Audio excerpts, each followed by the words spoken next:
सभी साथियों को मेरा प्यार भरा जय भीम, नमो बुद्धाय। और जैसे कि हम आज फिर से हमें एकत्रित होने का मौका मिला है।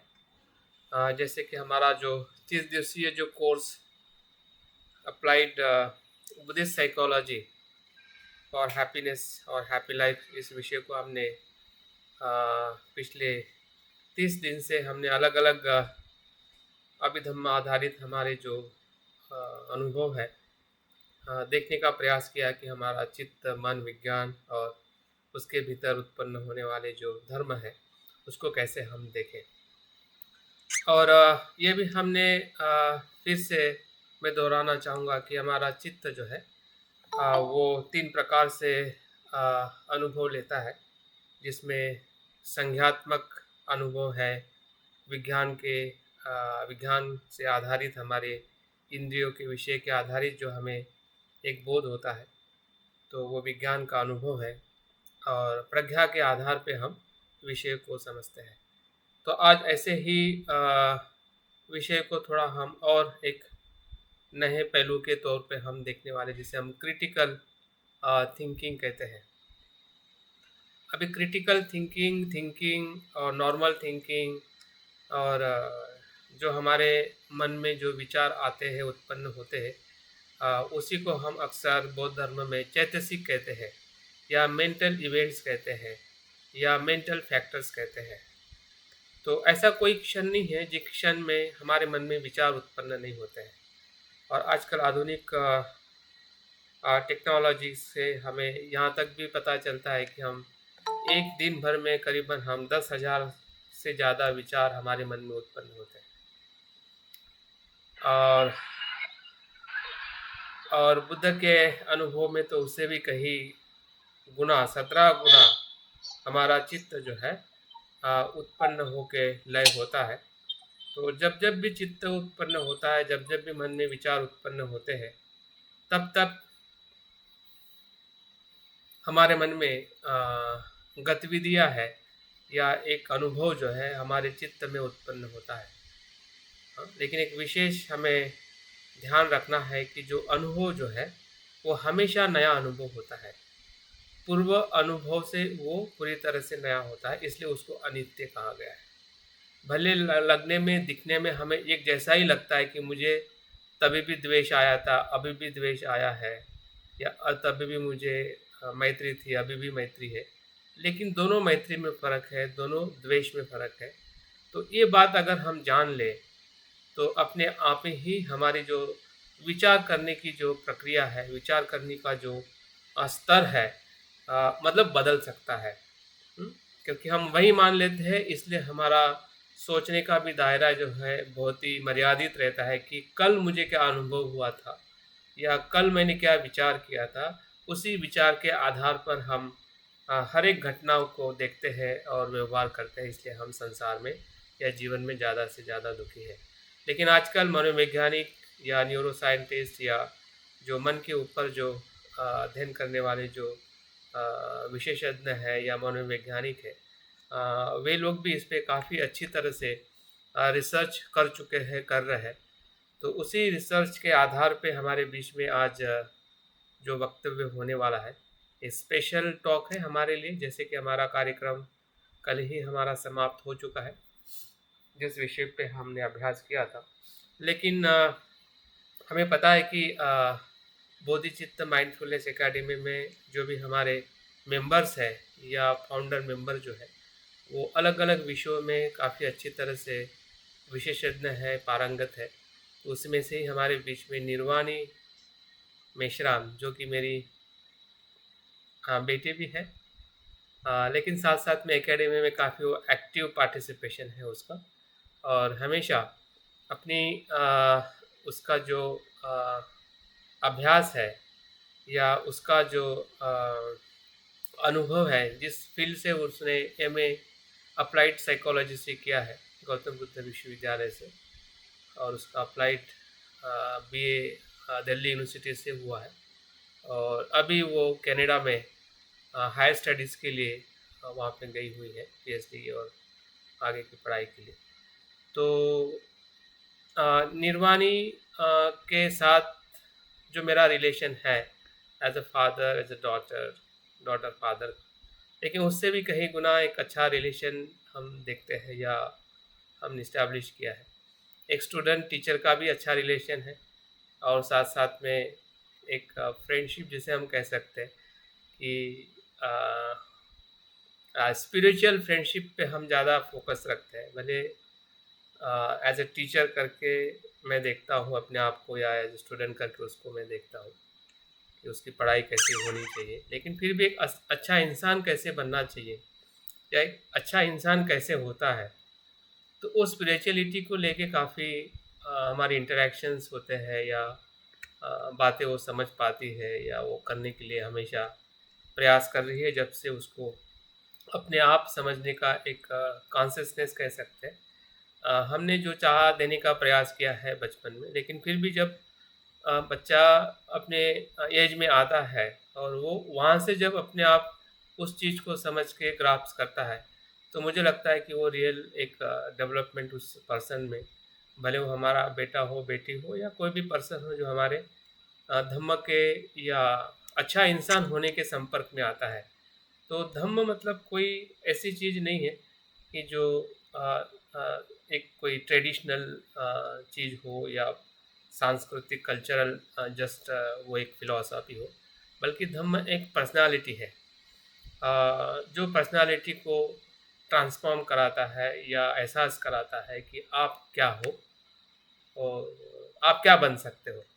तो मुझे लगता है कि इस पे काफ़ी हमारी मैच्योर अंडरस्टैंडिंग उसने अपने आप भी डेवलप की है, कुछ बातें हमने भी उसको मोटिवेट की है, और संघ के संपर्क में भी रह के वो काफ़ी कुछ यहाँ पे लर्न कर रही है, कर चुके हैं यहाँ पे जब हमारे साथ में थी।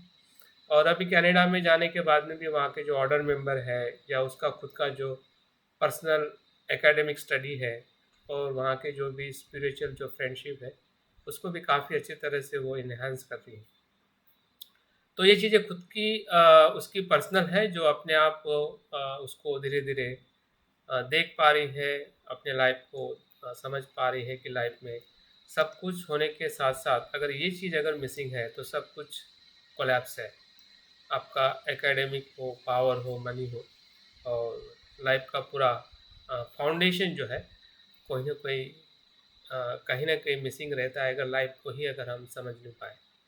तो काफ़ी विषय को लेके उन्होंने पहले भी हमारे इस एकेडमी के माध्यम से, या धम्म क्लास के माध्यम से उन्होंने हमारे बीच में अनेक विषयों को भी इंटरैक्ट किया है। तो ये विषय भी मैं चाहता था कि शुरुआत में ही वो ले, लेकिन कुछ उसकी एकेडमिक की जो व्यस्तता रही है, तो बीच में या शुरुआत में समय नहीं दे पाई। लेकिन बातचीत होती थी किस विषय को लेके वो हमारे बीच में एक नई जानकारी, लेकिन वही कहीं न कहीं बुद्धिज़्म के उस फिलॉसॉफ़िकल जो हमने अभ्यास किया है, या साइकोलॉजी का जो हमने बुद्धिज़्म बेस हमने अभ्यास किया है। तो आधुनिक साइकोलॉजी बेस में क्रिटिकल थिंकिंग क्या होती है, और कैसे थॉट प्रोसेस या उसका जो भी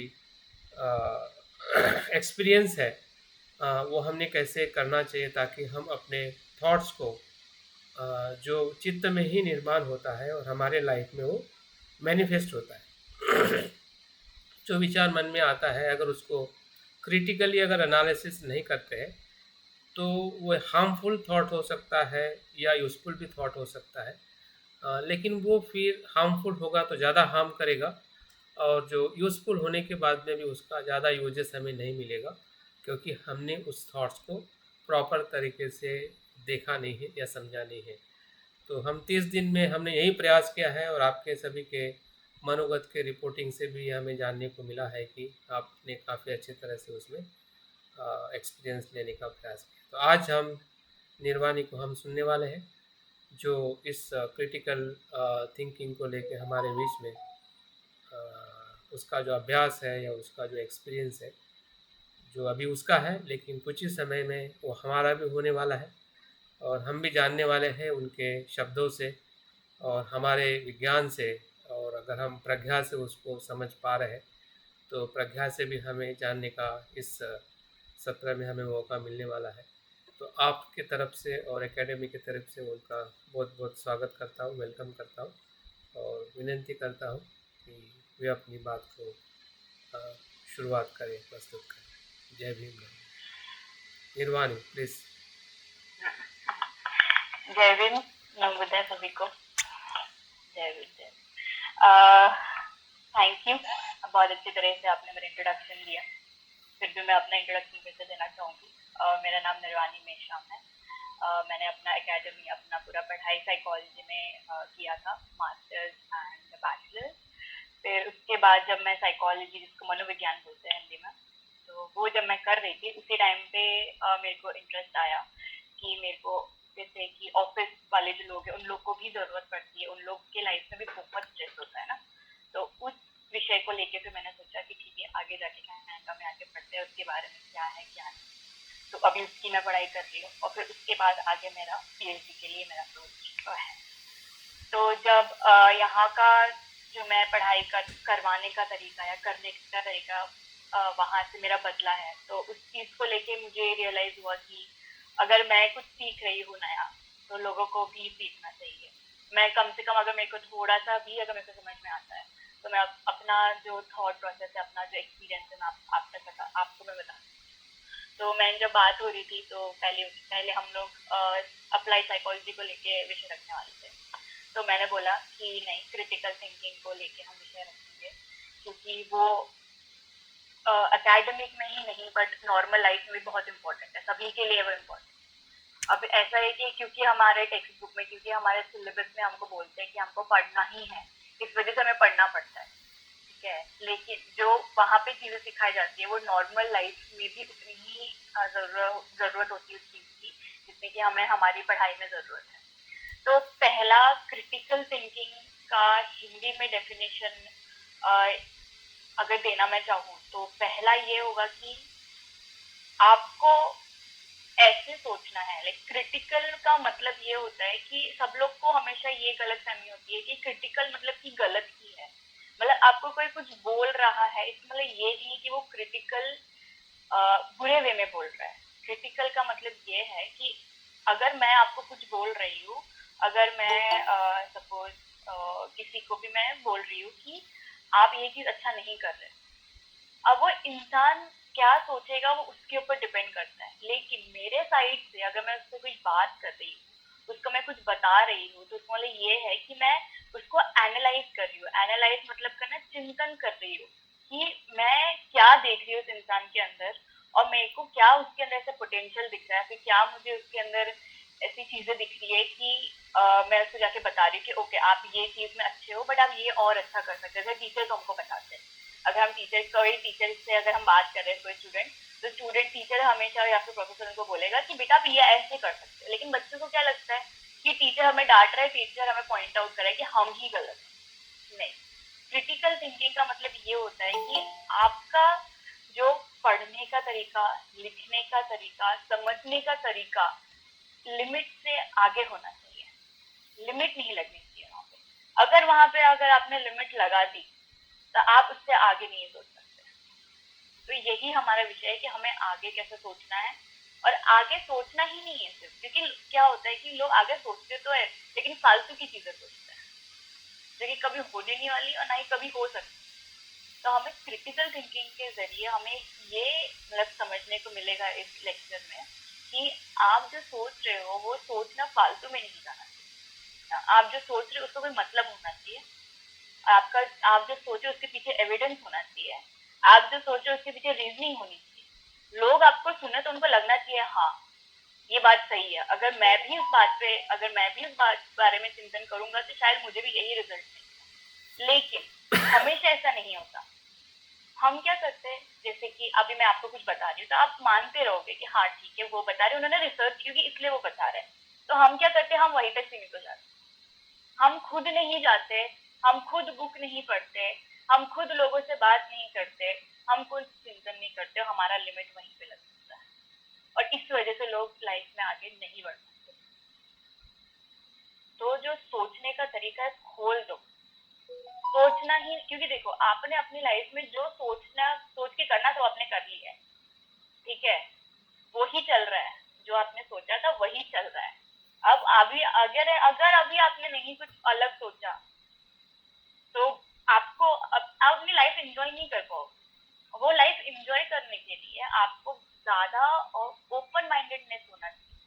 माइंडफुलनेस का हम प्रैक्टिस करते हैं, है ना, तो उसमें हम सांस को देखते हैं। तो वो सांस को देखने में जितना हम फोकस वहां पे अगर लगा सकते हैं तो उतना ही फोकस हम अपने माइंडफुलनेस को बढ़ाने के लिए ना, ओपन माइंडेडनेस को बढ़ाने के लिए लगा सकते हैं।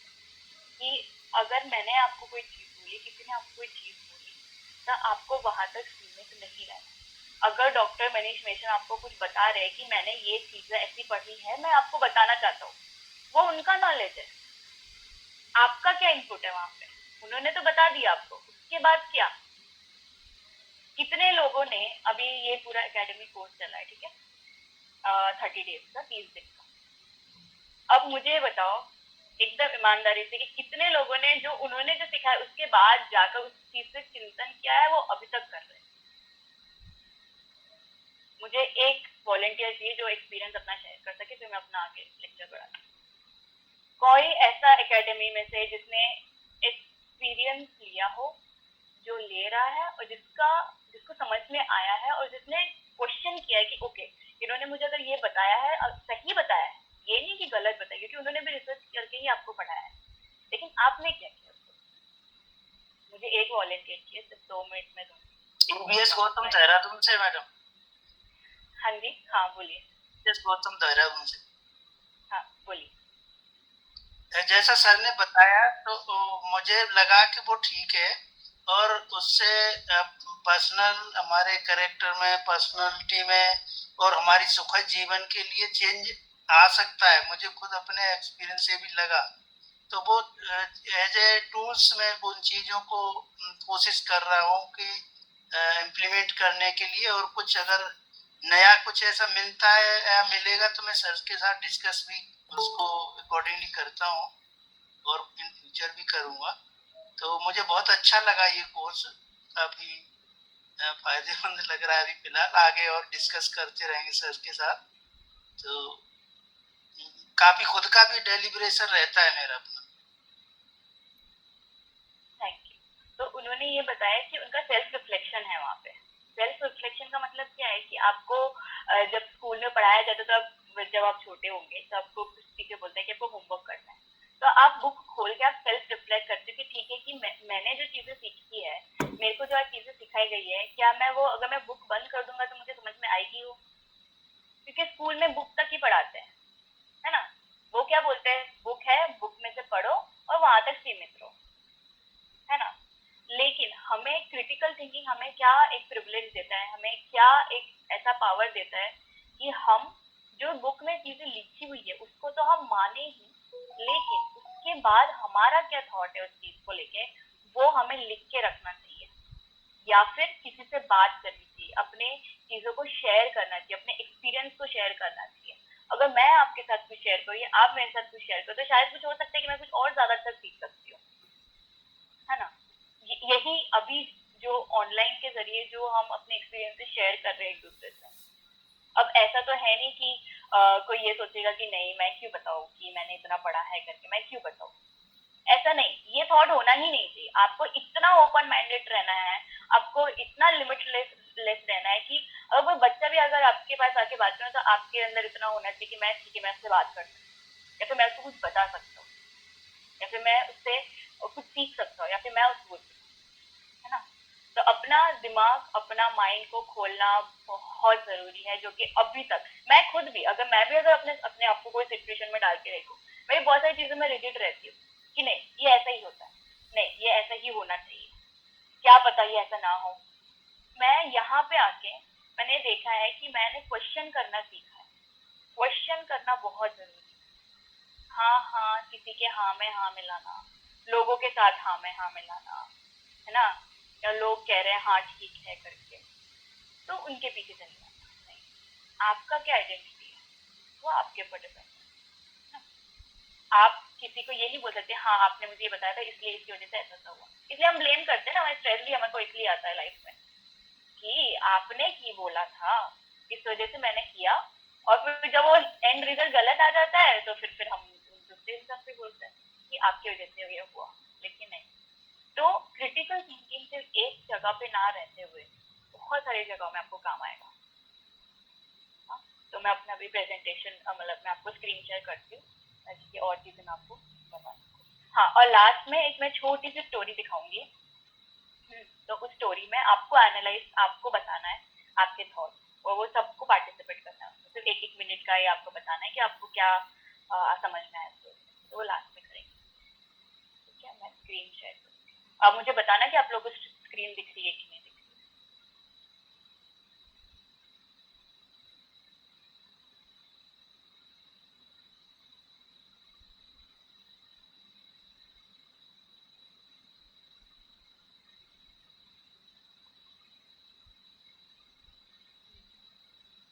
हाँ, स्क्रीन दिख रहा है आप लोग को? दिख रहा है लेकिन वाइट है। दिख रहा है लेकिन वाइट है।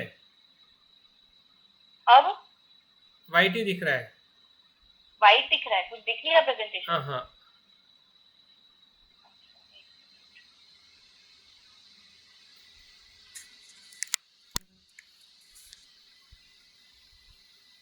अब हाँ अभी ठीक दिख रहा है। अब दिख रहा है? Okay okay. तो प्रेजेंटेशन के तो पहले में मैंने आपको बता ही दिया है कि क्या चीज है। फिर भी मैं एक बार आपको डेफिनेशन देना चाहूंगी। So critical thinking is careful reasoning of thinking based on analysis and assessing the knowledge you encounter and rather than accepting their face value. तो पहला मेन इसमें पहली जो लाइन है उसमें लिखा है केयरफुल। केयरफुल का मतलब क्या है कि आपको सतर्क रहना है जब भी आप सोच रहे हो। कुछ भी नहीं, सिर्फ सतर्क रहना है। कुछ भी सोचना मतलब कि आपको वो ओवर थिंकिंग केस में लेके जाएगा जो आपको नहीं चाहिए, ना आपको चाहिए ना किसी को चाहिए।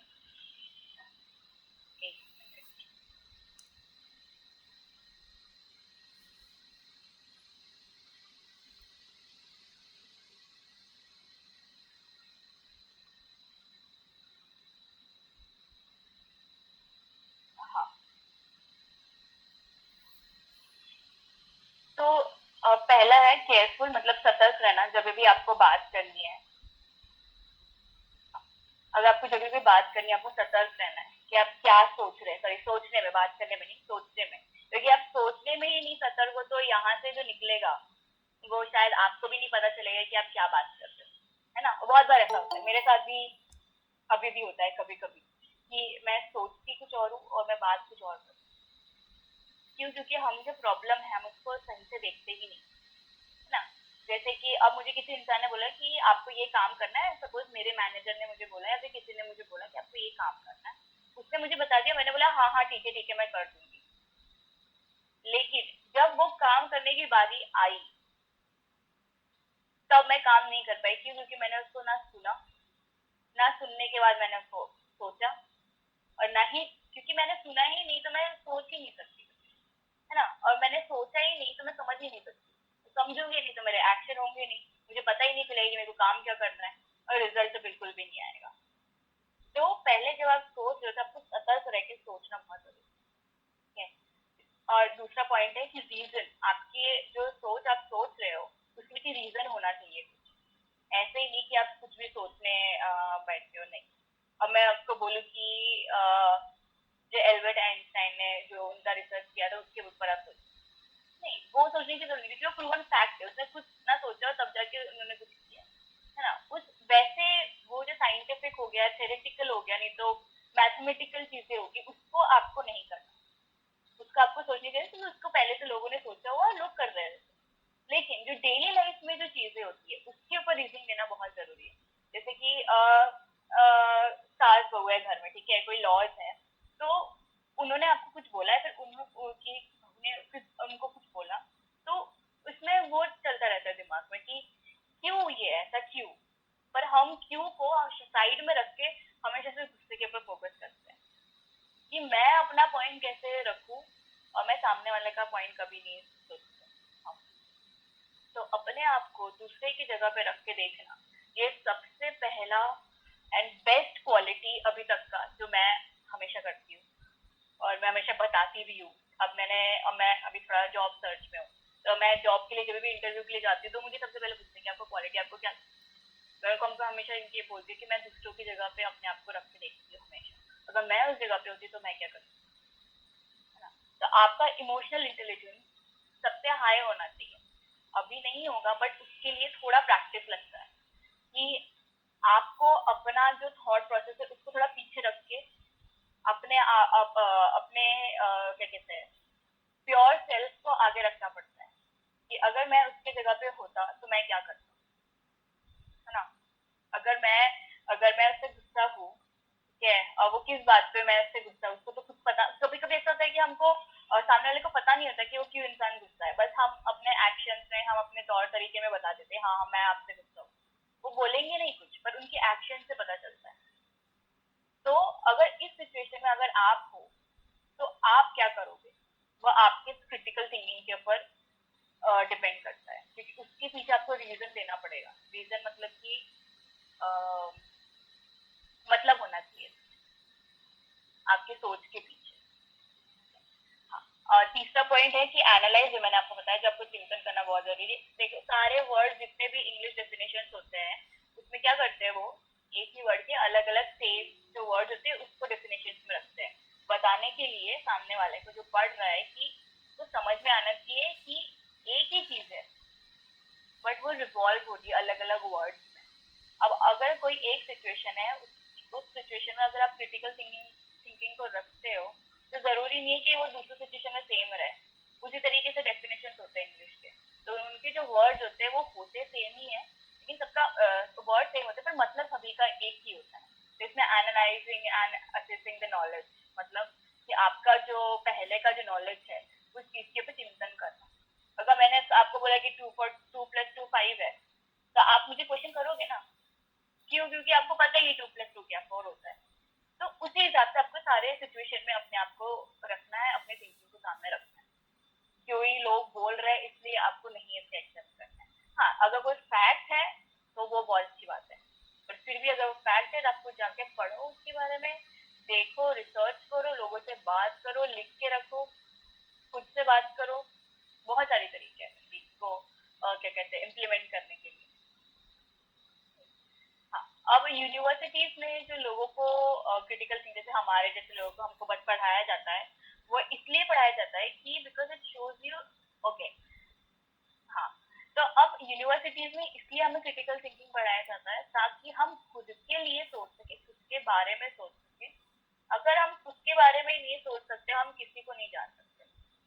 अभी मैंने आपको बताया कि अगर आप अपने किसी और के जगह पे अपने आप को रख के नहीं देख सकते हो सिचुएशन में, आपका सोच आना ही गलत है। गलत नहीं, वेस्ट है, waste of time and waste of energy. लेकिन जब आप क्रिटिकल थिंकिंग सीखते हो या उसका इम्पोर्टेंस आपको पता चलता है, तो सबसे पहला आपका पॉइंट है इसमें कि आप क्रिटिकल थिंकिंग इसलिए करते हो ताकि आप अपने बारे में जान सको कि आप क्या, है ना। आप अपने बारे में जानो क्यों, पहले अपने आप को, जैसे कि कंपैशन सॉरी काइंडनेस का जो मेडिटेशन है उसमें सबसे पहले हम अपने आप को लेते हैं। क्यों अपने आप को हम लेते हैं?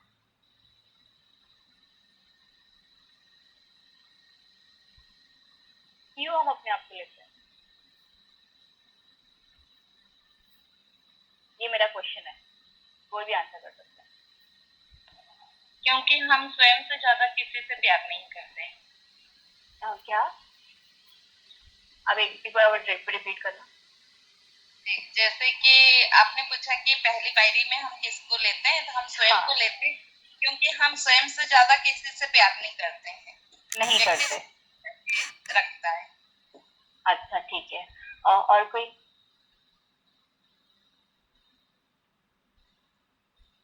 हम दूसरों की जरूरतें समझते नहीं है और हम आपके मतलब ये है कि दूसरों की जरूरत क्या है और हमारे ये नहीं समझते। हम अपने दूसरे पे जगह मतलब ये है कि हम उसके जगह पे रहकर हमें सोचना चाहिए। अच्छा, ठीक है। और कोई? Thank you.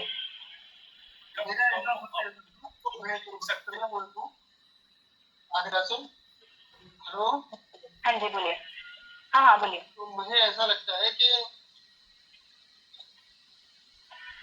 मैं अपने अस्तित्व को रूप में समझूं और तो दूसरे लोगों को भी उस तरह से समझ सकूंगा, अब जाके उनके प्रति सही में मैं मैत्री या जो उचित व्यवहार है वो कर पाऊंगा।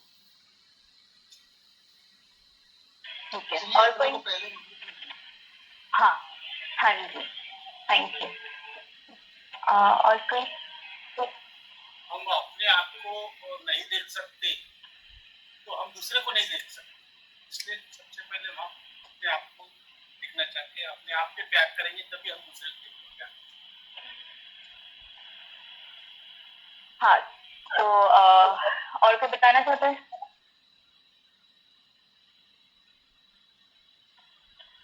मैं डॉक्टर वनीश मिश्रा से जानना चाहती हूँ एक बार।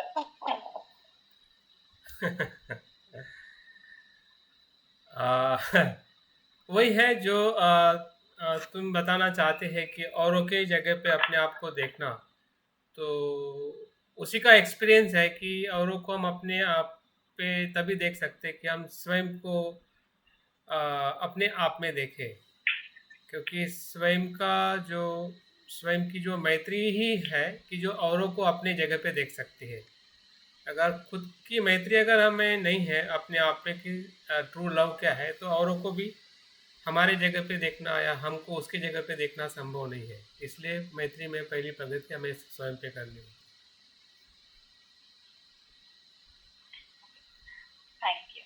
सभी ने एकदम सही आंसर बताया है, ठीक है।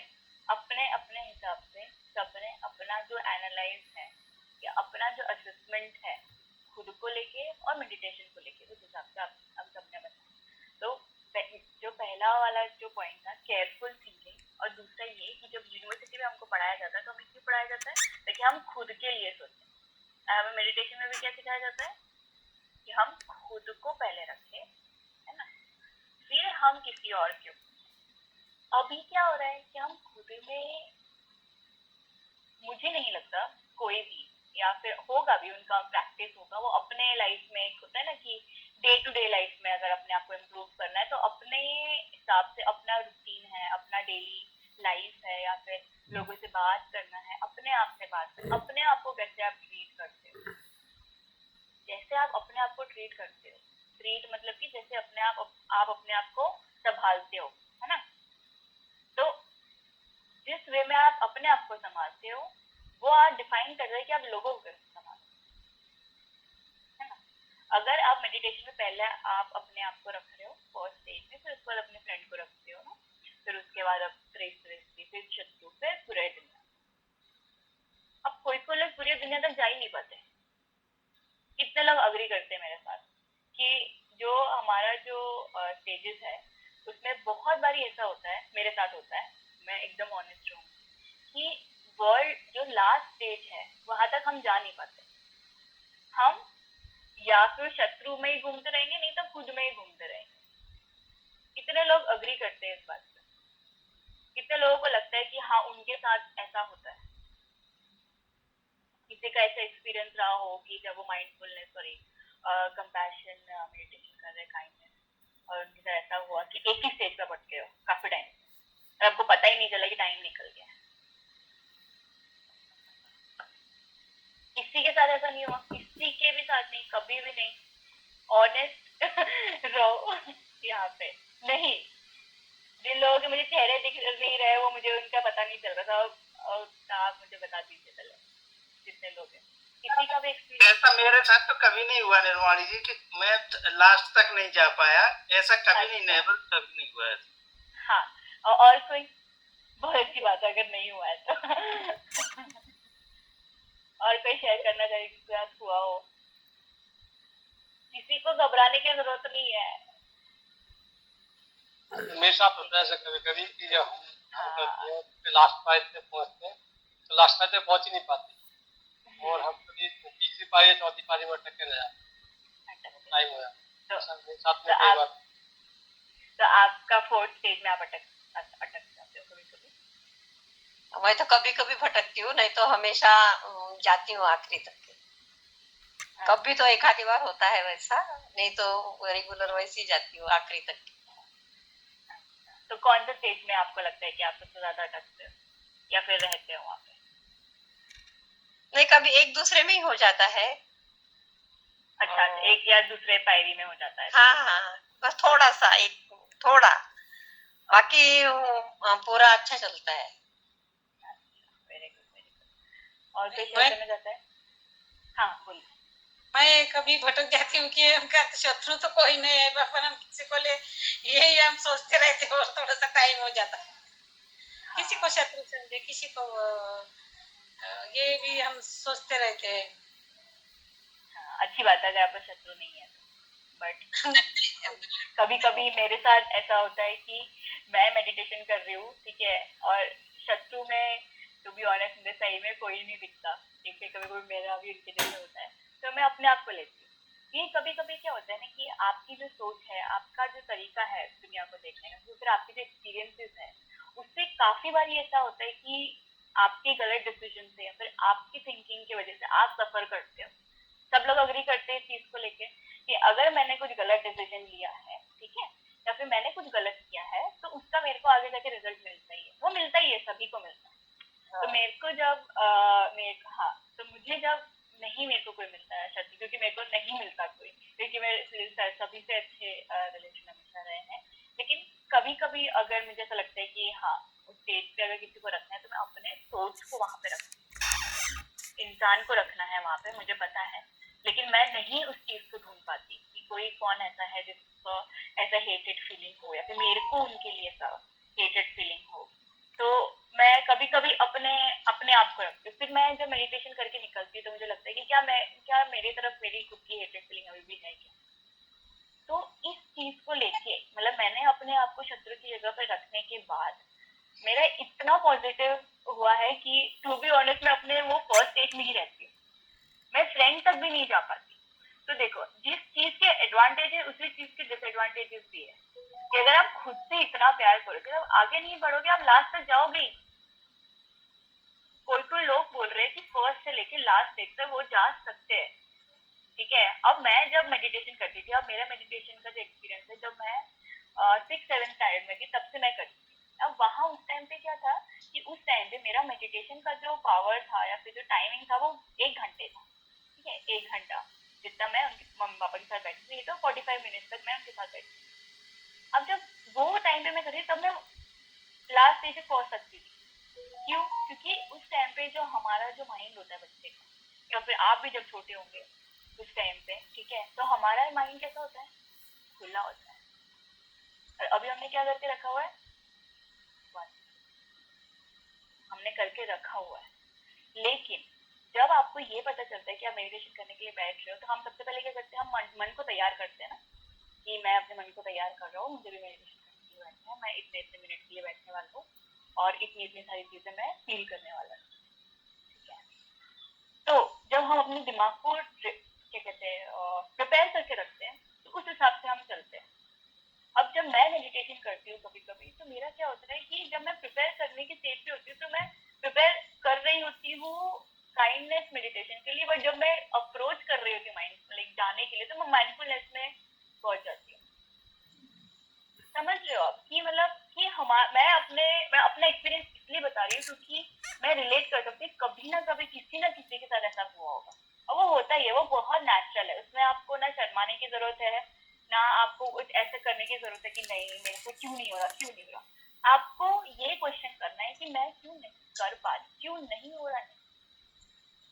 वहां पे आप लिमिट लिमिट आपको लगाना ही नहीं है, आपको सोचना ही ऐसा है कि अगर मैं कहते हैं ना विजुअलाइजेशन पावर, जब मैं अपने फादर के साथ जरूर बात करती थी पढ़ाई को लेके, कोई भी चीज को लेके, तो उनका पहला एक ही आंसर था कि आपको विजुअलाइज करना बहुत जरूरी है। जितने भी साइंटिस्ट हैं अभी तक जितने भी हुए हैं, ठीक है, उनका विजुअलाइजेशन पावर इतना ज्यादा होता है कि वो अपने आप को पहले देख लेते हैं एंड स्टेज पे, तब जाके वो कर पाते हैं सारा काम।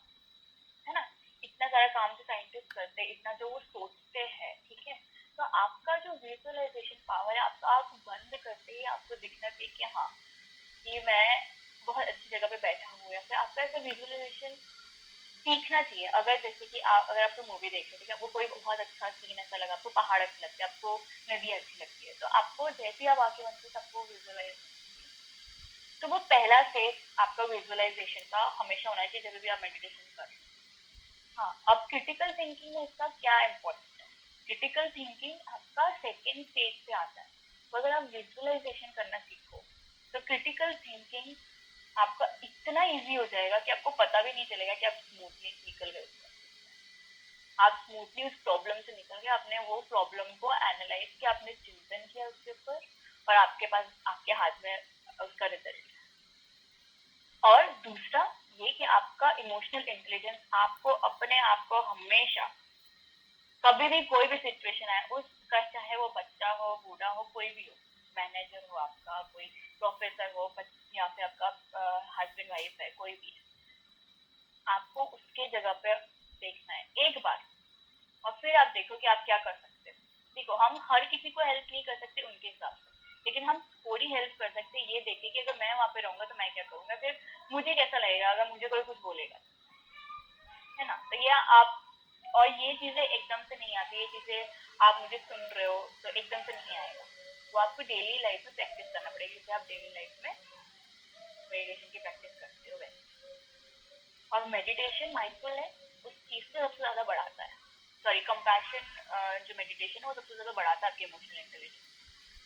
अगर आप देखिए तो आप पहले अपने आप को लेते, अपने फ्रेंड को लेते, फिर प्रेस को लेते, फिर शत्रु को लेते, फिर पूरे वर्ल्ड को लेते। तो मतलब क्या कि आप अपने आप को पहले रखकर फिर दूसरे लोगों को रखोगे, ताकि आपको पता चलेगा कि एक्चुअली में क्या उनकी तो है ना। मैत्री भावना बड़ा बड़ा क्यों है? देखने के लिए ना, कि अगर कुछ ऐसा हुआ तो मैं क्या करूंगा उस सिचुएशन, अगर मुझे गुस्सा आ रहा है तो मैं कैसे काम करूँ। देखो, सबको गुस्सा आता है, लेकिन आप उसको कैसे हैंडल कर रहे हो वो सामने वाले पे नहीं, आपके पे डिपेंड करता है। समझ?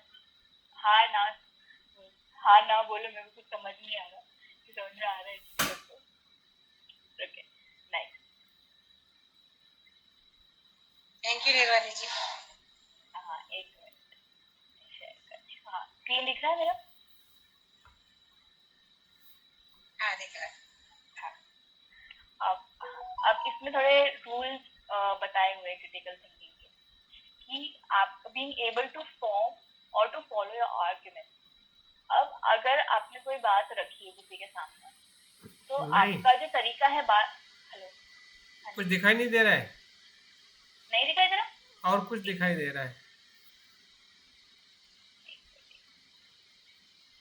वो स्क्रीन शेयर हो गया था, स्क्रीन दिखाई दे रहा था पार्टिसिपेंट।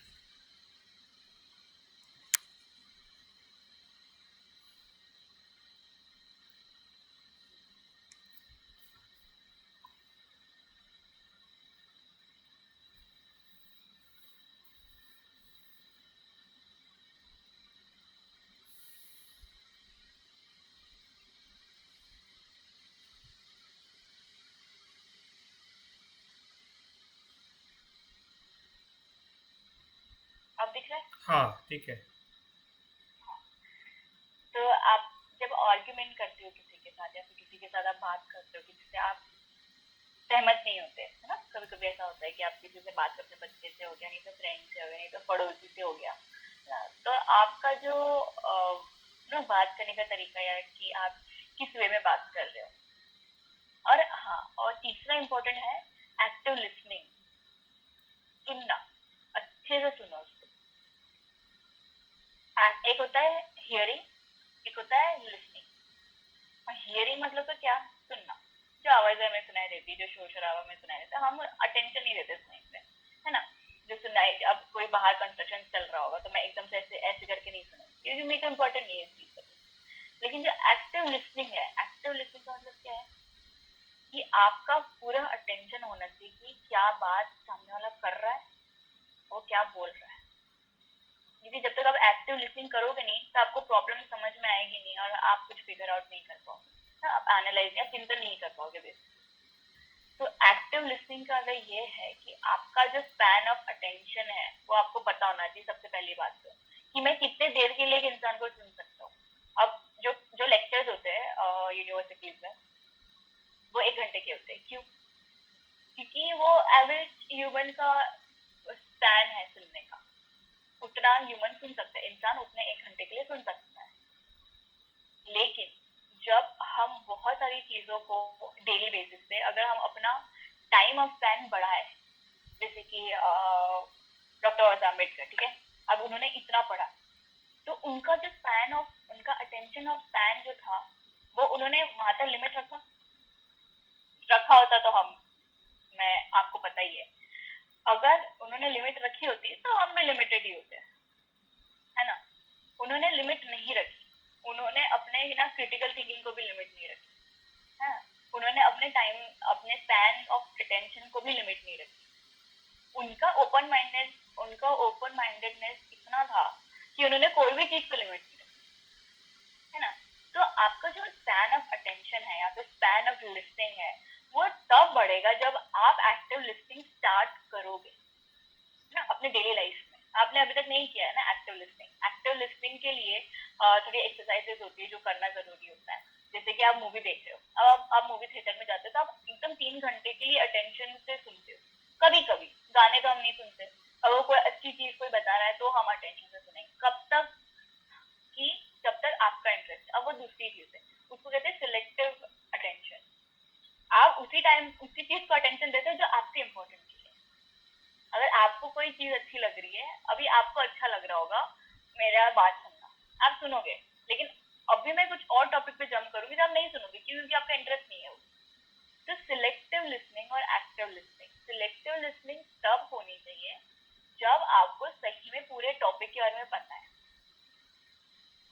कि अगर आप कोई लेक्चर सुन रहे हो, ठीक है, और आप उसको दूसरी बार सुन रहे हो, तब आप सिलेक्टिव लिसनिंग कर सकते हो। क्यों? क्योंकि आपने पहली बार अटेंशन के साथ सुन लिया, अब दूसरी बार आप क्यों सुन रहे हो? ताकि आपको कोई एक स्पेसिफिक चीज, आपको जो आपका जो इंटरेस्ट वाला सब्जेक्ट है उसके बारे में आपको सुनना है सिर्फ, तो आप सिलेक्टिव लिसनिंग। 2 टाइप की लिसनिंग होती है, एक्टिव और सिलेक्टिव। लेकिन क्रिटिकल थिंकिंग के लिए आपको एक्टिव लिसनर होना मेन है। कि आप एक्टिवली सुनोगे नहीं तो आपको समझ में नहीं आएगा कि क्या प्रॉब्लम है। अब बहुत बार ऐसा होता है कि नहीं होता, किसी के साथ होता होगा, है ना, कि अगर कोई कुछ बोल रहा है तो हम बताते हैं हाँ हाँ हाँ हाँ करके सुन लेते हैं, और फिर जब बारी आती है प्रॉब्लम सॉल्व करने की तो हम फिर उसको फिर से पूछते हैं कि तुमने क्या बताया, फिर से बताना। बहुत बार होता है, तो वो हमारी आदत बन जाती है। वो एक बार आदत बन गई ना तो वो बहुत प्रॉब्लम आता है आपको आगे कि हाँ अब मेरे को हमेशा 2 बार मुझे पूछना पड़ेगा। आप 2 बार पूछो, कोई प्रॉब्लम नहीं है, ठीक है। अब ये नहीं बोल रही मैं कि आप 2 बार पूछो ही मत, लेकिन पहली बार जब इंसान आपको बता रहा है तो आप उसको एक्टिवली सुनो, है ना। और एक्टिवली सुनना मतलब उस टाइम पे आपको कुछ नहीं सोचना, आपको सिर्फ सुनना है। तो सोचना तब है जब आपका पूरा एक्टिव लिसनिंग खत्म हो जाए, उस पीरियड में खत्म हो। दूसरा है इसमें लॉजिकल रीजन थिंकिंग। ओके, तो लॉजिकल रीजनिंग को हिंदी में मैं कैसे बताऊँ कि तर्क होना, तर्क वितर्क कहते हैं ना उसको, तर्क हेल्प। हाँ, तो तर्क, रैशनली, तो आपका हाँ रैशनल होना चाहिए पीछे कुछ, कि कोई मैथमेटिक्स का कुछ कर रहा है, ठीक है, कोई सम, तो वो देखता है ना लॉजिकल रीजनिंग देखता है उसके पीछे, कि जिसका जनरल एप्टीट्यूड कभी कभी किसी का टेस्ट होता है किसी कंपनी में, नहीं तो एकेडमिक में भी। तो आपका लॉजिकल रीजनिंग, आपको जरूरत नहीं पड़नी चाहिए कि दूसरे इंसान आके आपको बताए कि भाई इसमें आपको लॉजिकल रीजनिंग करना है। क्रिटिकल थिंकिंग का सेकेंड स्टेप जो है वो है लॉजिकल रीजनिंग। आपको रीजन लॉजिकली लगाना है कि यार अगर ऐसा है तो ऐसा कैसे हो सकता है, इसमें कोई तो बीच में स्टेप मिसिंग है, ये आपको खुद पता होना है। और आपको पता चलेगा बाद में रखेंगे कि बीच में कर सकते हैं क्या, वो यानी कुछ बाद में रखेंगे क्या अभी कर सकते हैं? हाँ लास्ट में रखेंगे। हाँ जी, हाँ। तो लॉजिकल रीजनिंग जो है आपको आपके सेकेंड पार्ट में आता है। तो लॉजिकल रीजनिंग अगर आप देना मतलब स्टार्ट आप डेली लाइफ में अगर आप देना स्टार्ट कर रहे हो अगर, तो आपका हमेशा हर चीज में आप लॉजिकल रीजनिंग दो कि ओके ये चीज ऐसी है, इसमें एक स्टेप बीच में कम पड़ती है तो मुझे ये नहीं समझ में आ रही है। अब कोई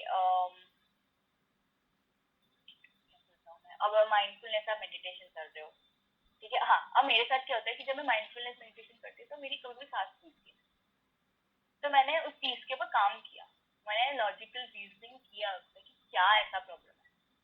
तो मुझे समझ में आया कि मैं जो माइंडफुलनेस मेडिटेशन करने के लिए बैठती हूँ तो मैं बहुत सोचती हूँ, बहुत।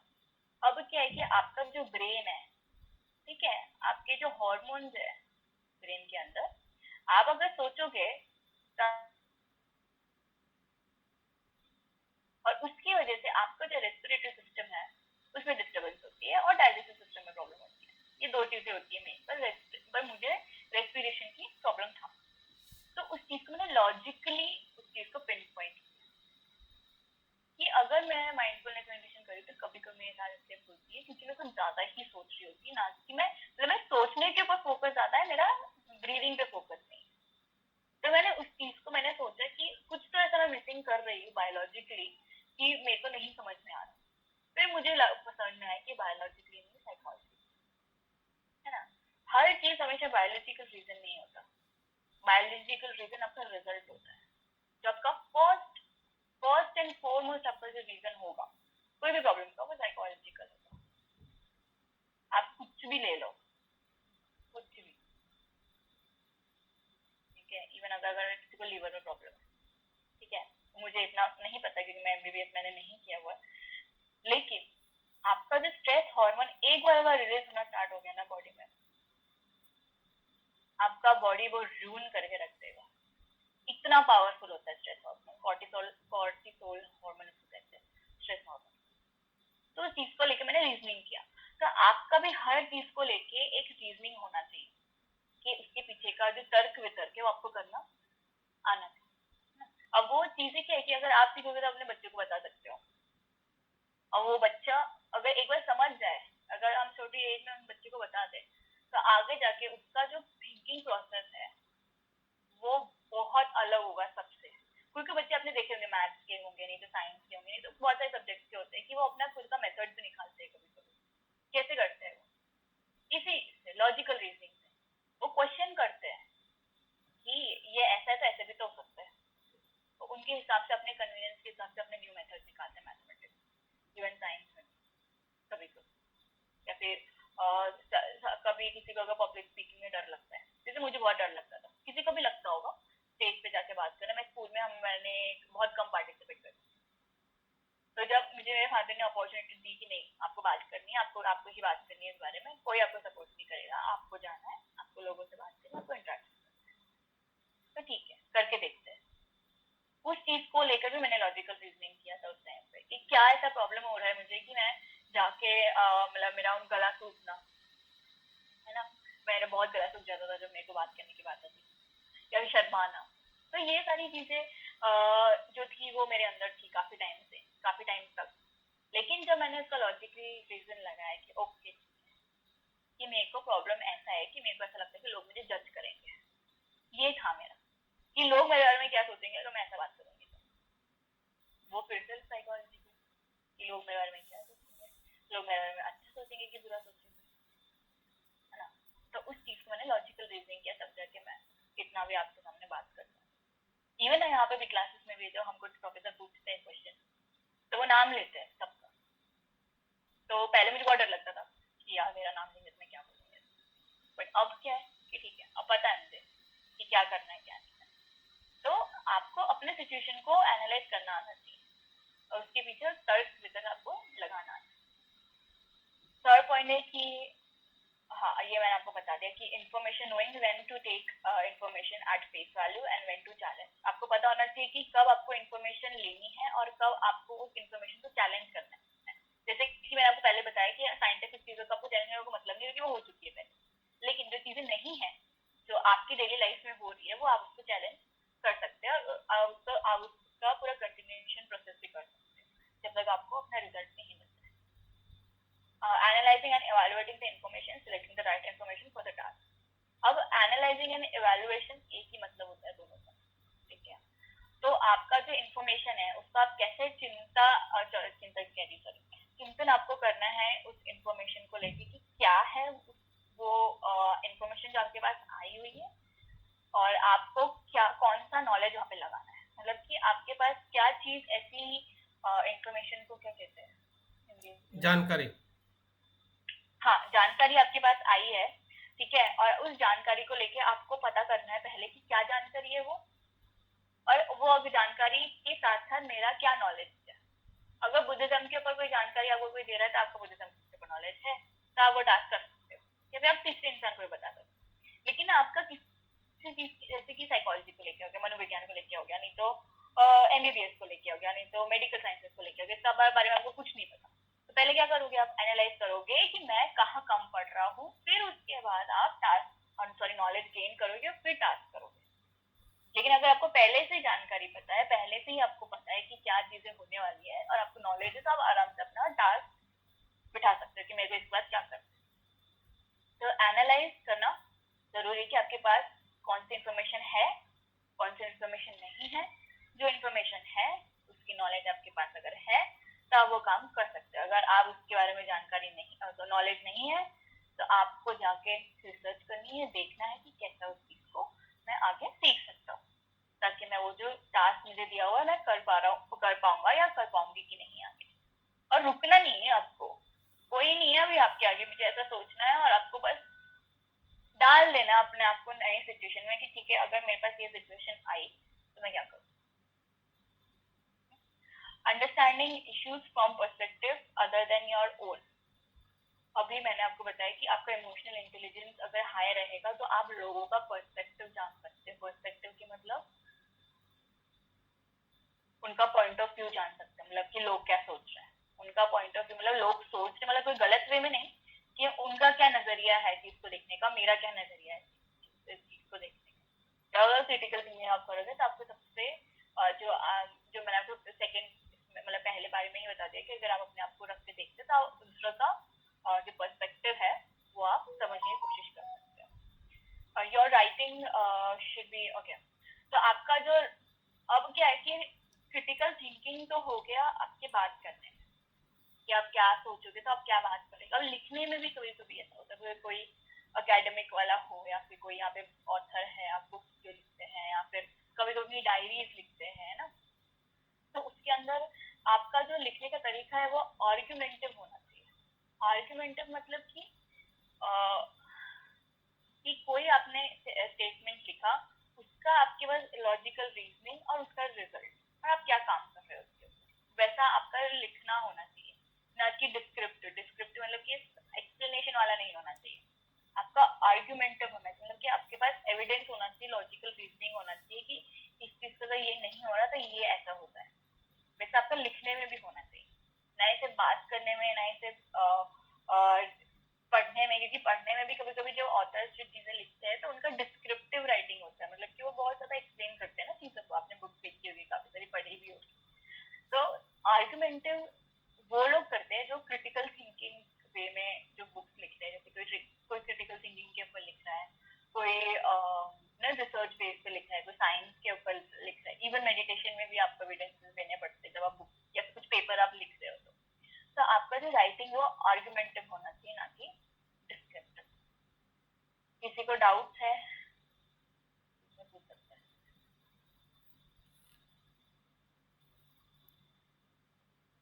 नहीं किसी को डाउट, आगे बढ़ू मैं। ऐसा होता है कि हम सराउंडिंग्स में ये कन्वेंशनल होते हैं ज्यादातर, तो वो नया न्यूज ऐसा सुनना पसंद ही नहीं करते, और जो मतलब हमारे जो कैपेसिटी से हायर होते हैं वो उसको एक्सेप्ट नहीं करते। वो जो चीज वो उसमें समझ रहे हैं, जैसे सिस्टम तय कर रखा है, वो उसी को बढ़ाने की सोचते, वो कोई नया व्यू सुनना ही पसंद नहीं करते, इवन उसको निगेटिवली ठहरा देते। उसके लिए क्या करना चाहिए? इतना ही तर्क नहीं करते। हाँ, तो तर्क वितर्क के लिए मैं ऐसा ये नहीं बोली कि हम किसी टाइम पे सोना चालू कर दो, क्योंकि उस टाइम पे ना आपका और कुछ नहीं होगा। तो उस टाइम के लिए अपने आप को मतलब थोड़ा ठीक है, हो रहा है वो चीज, कोई काम हो रहा है, किसी चीज का मुझे बुरा लग रहा है, मैं कोई चीज से आगे नहीं बढ़ पा रहा, मैं उसी के ऊपर फोकस हूँ अभी भी, वही नेगेटिव थॉट्स के, उसको रहने दो सही तब तक के लिए। लेकिन हमें उसके बाद जब आपका माइंड शांत है उस टाइम पे कि चलो ठीक है, अब कभी कभी ऐसा ना कि रात को सोने से पहले हम सोचते हैं कि हमारे दिन में क्या हुआ पूरे दिन, तो तब आप फिर उसके बारे में एनालाइज कर सकते हो। क्योंकि देखो उस टाइम पे अगर आप करने बैठोगे ना तो आपको कभी कभी, हाँ अभी जिसका प्रैक्टिस है उसको प्रॉब्लम नहीं पड़ेगी, लेकिन जिनका प्रैक्टिस नहीं है, जिनको नहीं पता कि एक्चुअली में क्या सोचना है, क्या सोच आनी चाहिए, इसलिए थोड़ा सा टाइम लगता है। लेकिन एज सुन एज जब आप वो चीज को सुनोगे और आपको पता चलेगा कि ओके मुझे ये चीज के ऊपर ऐसा एनालाइज करना है, मुझे ऐसे तर्क वितर्क करना है, तो आपको अपने आप समझ में आएगा। लेकिन अगर आप नए हो इस चीजों में या फिर आपने कभी क्रिटिकली कभी सोचा नहीं है, तो आपको उस सिचुएशन उस टाइम पे जरूरी नहीं कि आप मतलब सोचो, आप उस टाइम पे सिर्फ ये इतना कर सकते हो कि आप शांत रह सकते हो, वो आपके हाथ में है। अगर आप वो भी नहीं कर पा रहे तो फिर आपको अपने आप को और प्रैक्टिस की आपको जरूरत है। कि मेरे को ऐसा होता है ना कि कभी कभी अपने आप का लिमिट देखने के लिए आप भी अपने आप को सिचुएशंस में डालती हूँ कि मैं डाल के देखती हूँ कि अगर मेरा कोई बुक है और मैं कुछ पढ़ रही हूँ और मुझे उस चीज नहीं समझ में आ रही, तो मैं उस चीज को बार बार करती रहती हूँ जब तक वो मुझे नहीं समझ में आ रहा। तो अगर आपको ऐसा लग रहा है कि मैं बहुत रिजिड हो जाता हूँ, मैं बीच में रुक जाता हूँ, तो उस टाइम पे मत सोचो। उस टाइम पे सोच के कोई फायदा नहीं होगा, आपको फ्रस्ट्रेशन होगा, आपको स्ट्रेस आएगा, और स्ट्रेस पे फिर आपको पता ही है कि क्या होता है बॉडी में। तो उसके बाद पर उसको छोड़ो मत उसको, क्योंकि आपने देखो एक बार अगर आप उसको छोड़ दोगे ना तो उसको फिर ऐसे ही होगा, लेट को ही होगा लाइफ में कि यार ठीक है ना, हो गया ना, उस टाइम पे मेरा गुस्सा तो शांत हो गया था, मैंने उसके बाद तो कुछ किया नहीं, और अगर बाद में भी सिचुएशन आएगी तो आप वही करोगे फिर। लेकिन वो गलत है, वो आपके माइंड पीस ऑफ माइंड के लिए गलत है। तो उस टाइम पे मैं, क्योंकि मैंने जैसे स्टार्ट किया तो मैंने कभी उस टाइम पे कभी एनालाइज नहीं किया, जब मुझे समझ में आया था, जब मैं शांत बैठी हुई हूँ तब मैं चिंतन कर सकती हूँ। और जैसे जैसे मेरा प्रैक्टिस बढ़ा तो उस टाइम पे उनको समझ कि ओके ठीक है, अब मैं जैसे मेरे सामने सिचुएशन आती है तब मैं उसी टाइम पे भी कर सकती हूँ, बट उसके लिए थोड़ा आपको प्रैक्टिस लगता है। आप ज्यादा से ज्यादा बुक्स पढ़ सकते हो, उसके लिए बुक्स पढ़ना, मेडिटेशन करना। बुक पढ़ो, एक पेज पढ़ो, आंखें बंद करो, देखो कि एक पेज में क्या लिखा हुआ है, सोचो कि क्या लिखा हुआ है, कि आपको याद है कि नहीं, आपने जो एक मिनट में 5 मिनट पहले पढ़ा। उसमें आप फिर जो पैराग्राफ आपने पढ़ा हुआ है, एक बुक का एक पेज पढ़ा हुआ है, आप उसको एनालाइज करो कि क्या था उसमें ऐसा और क्या मैं सीख सकता हूँ। तो ऐसे आपको धीरे धीरे करके क्रिटिकली आप थिंकिंग मतलब सोचना आप सीखोगे। एकदम से अगर आप एक्सपेक्ट करोगे कि हाँ भाई मुझे एकदम से आ जाना चाहिए, या फिर मेरे में ही प्रॉब्लम है, या फिर मैं कर नहीं पा रहा, नहीं कर पा रही, तो वैसा आपको ही मुश्किल, आपको अपने पीस ऑफ माइंड के लिए आपको मुश्किल पड़ जाएगा। और आपको वैसा नहीं करना है कि मुझसे हो ही नहीं रहा, फिर मेरे में ही फॉल्ट है, फिर मैं क्यों नहीं कर पा रहा। नहीं, आपको एक्सेप्ट पहले ये करना है कि मैं ह्यूमन बीइंग हूँ, ह्यूमन बीइंग को टाइम लगता है, और आप अपने आप को टाइम देना बहुत जरूरी है। अब इतनी सारी चीजों को हम टाइम देते हैं, हम काम को टाइम देते हैं, हम फैमिली को टाइम देते हैं, हम खाना खाने में टाइम देते हैं, हम खाना बनाने में टाइम देते हैं, बट खुद को समझने के लिए टाइम ही नहीं है हमारे। तो ऐसा है, आप मतलब कहते हैं ना कि डोंट बीट योरसेल्फ, अपने आप को इतना वो करने की जरूरत है कि नहीं हो रहा, नहीं हो रहा, नहीं हो रहा। पॉजिटिव टॉक, पॉजिटिव रहना खुद में बहुत जरूरी है। और एक्सपेक्टेशन रखो हाई, पर इतनी भी मत रखो कि आप एक्सपेक्टेशन को पाने के लिए आपका पूरा बीच वाला लाइफ पूरा स्ट्रेस में चला गया, है ना, कि आपने इतनी हाई एक्सपेक्टेशन रखी कि आपने जितना काम किया बीच में अपनी लाइफ में वो पूरा उसी में चला गया, आपने कुछ और एंजॉय ही नहीं किया। तो ऐसा भी नहीं होना चाहिए। तो उससे रिजिड माइंड बनता है, जो कि अभी उन्होंने बोला, उससे बहुत प्रॉब्लम पड़ती है लाइफ में। मुझे तो पड़ी, तो मैं भी धीरे धीरे सीख रही हूँ। ठीक है, आगे बढ़ूं मैं? ठीक है। ओके, सो ट्रायंगुलेशन एक थियरी है ये थियरी मतलब वैलिड जो यूनिवर्सिटी लोग का, जो एकेडमिक्स जो बच्चे पढ़ते हैं उनके लिए लिए वैलिड है, बट आप रियल बेस में या फिर रियल लाइफ में भी इसका आप यूज कर सकते हो। इसमें ये ऐसा है कि की feature of study involve the process of developing an argument during the process of triangulation. तो इसमें बताया गया है कि आपके तर्क वितर्क बनते कैसे हैं, डेवलप कैसा होता है आर्ग्यूमेंट। तो ट्रायंगुलेशन एक थियोरी दी हुई है जिसमें आपको वो process triangulation that allows you to verify and validate your argument by incorporating several view point.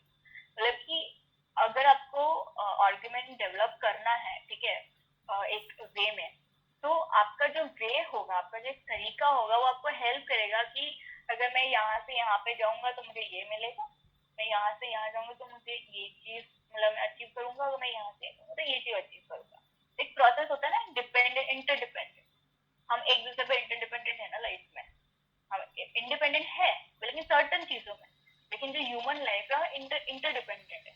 अगर ये है तो ये है, ये है तो ये है। तो वैसे ही उसमें जो process of triangulation which allows you to verify मतलब कि आपको वेरीफाई को हिंदी में क्या बोलते हैं, परीक्षण करना। हाँ, तो परीक्षण के लिए आपको जरूरी है वो प्रोसेस। तो अब क्या होता है कि जब हम यूनिवर्सिटी स्टूडेंट्स या फिर ले पर्सन भी जो रियल लाइफ मतलब जो डेली लाइफ में जो सब लोग हैं, अगर उनको ये चीज यूज करनी है तो उसमें ऐसा होता है कि पहले आपको रिसर्च करना पड़ेगा, फिर आपको लिटरेचर पढ़ना पड़ेगा, फिर आपको पार्टिसिपेशन करना पड़ेगा। तो मतलब ये जो तीनों चीजें अगर आप करोगे, कोई चीज कोई टॉपिक है माइंडफुलनेस मेडिटेशन का, अगर कोई टॉपिक है आपके पास, ठीक है, और आपको उसको वेरीफाई करना है अपने पॉइंट ऑफ व्यू से और दूसरों के पॉइंट ऑफ व्यू से भी, खुद के सोच से भी और दूसरों का क्या सोचने का तरीका है उससे। तो आपको पहले क्या करना पड़ेगा, आपको उस बारे में पढ़ना पड़ेगा, फिर उसके पढ़ने के बाद और देखना पड़ेगा कितने लोगों ने इस बारे में लिखा है, तो वो कुछ पार्टिसिपेट करना पड़ेगा उसमें कि अगर इतने लोगों ने लिखा है तो चलो ठीक है, इसमें कोई थोड़े ग्रुप्स होंगे, इसमें कोई टीम्स होंगी जिसके साथ मैं मिल सकता हूँ, जिनके साथ मैं बात कर सकता हूँ। तो वो प्रोसेस ऐसे चलता रहता है, इसलिए इसको ट्रायंगुलेशन बोला हुआ है। ट्रायंगुलेशन, ट्रायंगल मतलब त्रिकोण, ठीक है, कि आपने कुछ पढ़ा रिसर्च पेपर, आपने उसके बारे में और पढ़ा जिसका रिव्यू बोलते हैं हम, ठीक है, फिर उसके बाद आपने उसको पार्टिसिपेट किया, उसमें आपने ग्रुप्स में ज्वाइन हुए, टीम्स में ज्वाइन हुए, लोगों से बात की आपने उस बारे में। तो ऐसा आप डेली लाइफ में भी कर सकते हो। आपने माइंडफुलनेस के बारे में कुछ पढ़ा, आपने और चीजें के बारे में पढ़ी, और चीजें पढ़ने का मतलब क्या है कि रिव्यू करना, आपने जो मेन रिसर्च पढ़ा है उसके बारे में और दूसरा किसी ने लिखा होगा वो सेम पेपर या फिर सेम बुक लिखी गई उस बारे में, वो पढ़ना, और फिर बाद में जाके पार्टिसिपेट करने की हिस्सा लेना। अगर आपने कोई मेडिटेशन करने में बुक पढ़ी, आपने एक और चीज पढ़ा, उसके बाद एक और बुक पढ़ी उसके बारे में, फिर आपने लोगों के से जाके बात की उसके बारे में, आपने अपने खुद के आर्गुमेंट बनाए, अपने खुद के व्यू पॉइंट बनाए, अपने खुद के पर्सपेक्टिव बनाए, तो उसको ट्रायंगुलेशन प्रोसेस बोलते हैं। तर्क वितर्क करने का एक ना फॉर्मूला टाइप कि आप कैसे सीख सकते हो उसको। किसी को डाउट है? नहीं, ओके, कंटिन्यू।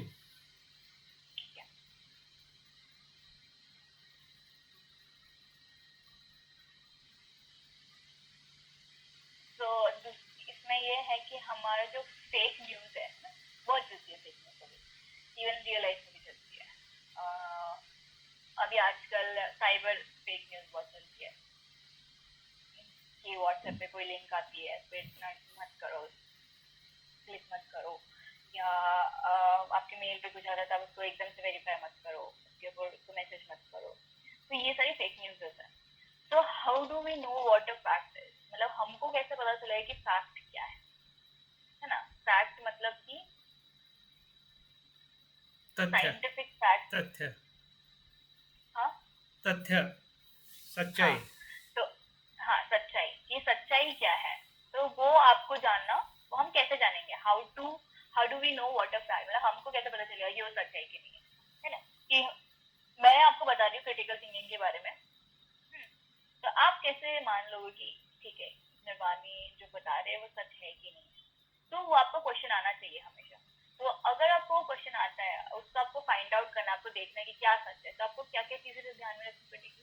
पहली बात तो आपको रीजनिंग, जो मैंने आपको बताई, तर्क वितर्क, assumptions, conclusion and people to support their argument are usually based on the factual claim.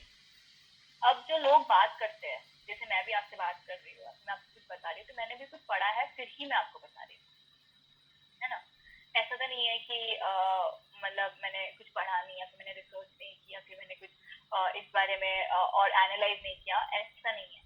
तो उसको जानने के लिए जो जो कंक्लूजन होते हैं, कंक्लूजन मतलब कि जो लास्ट में, अगर पूरा लास्ट में भी अगर मैं आपको नहीं सेटिस्फाई कर पाई क्रिटिकल थिंकिंग आंसर में क्या होती है, जैसे कि उन्होंने क्वेश्चन पूछा, जैसे आप मुझे खत्म होने वाला क्वेश्चन पूछोगे, तो मैं क्या कंक्लूजन दूंगी, मैं क्या रीजनिंग दूंगी, और आप कितना उसमें सेटिस्फाई होते हैं वो आपके ऊपर डिपेंड करता है। अगर आप उसमें सेटिस्फाई हो गए हो, ठीक है, अब इवन दो अगर वो फैक्चुअल क्लेम्स नहीं है, फैक्चुअल क्लेम्स मतलब कि जो सच्चाई, फैक्चुअल क्लेम्स मतलब कि जो सच्चाई मैं आपको बताना चाहती हूँ, वो नहीं आपको मतलब ऐसा लग रहा है कि नहीं मेरे को और भी चीजें जानना है, और चीजें मेरे को देखना है क्योंकि इन्होंने ऐसा ऐसा बताया, तो इसके और क्या हो सकता है प्रोसेस, ठीक है।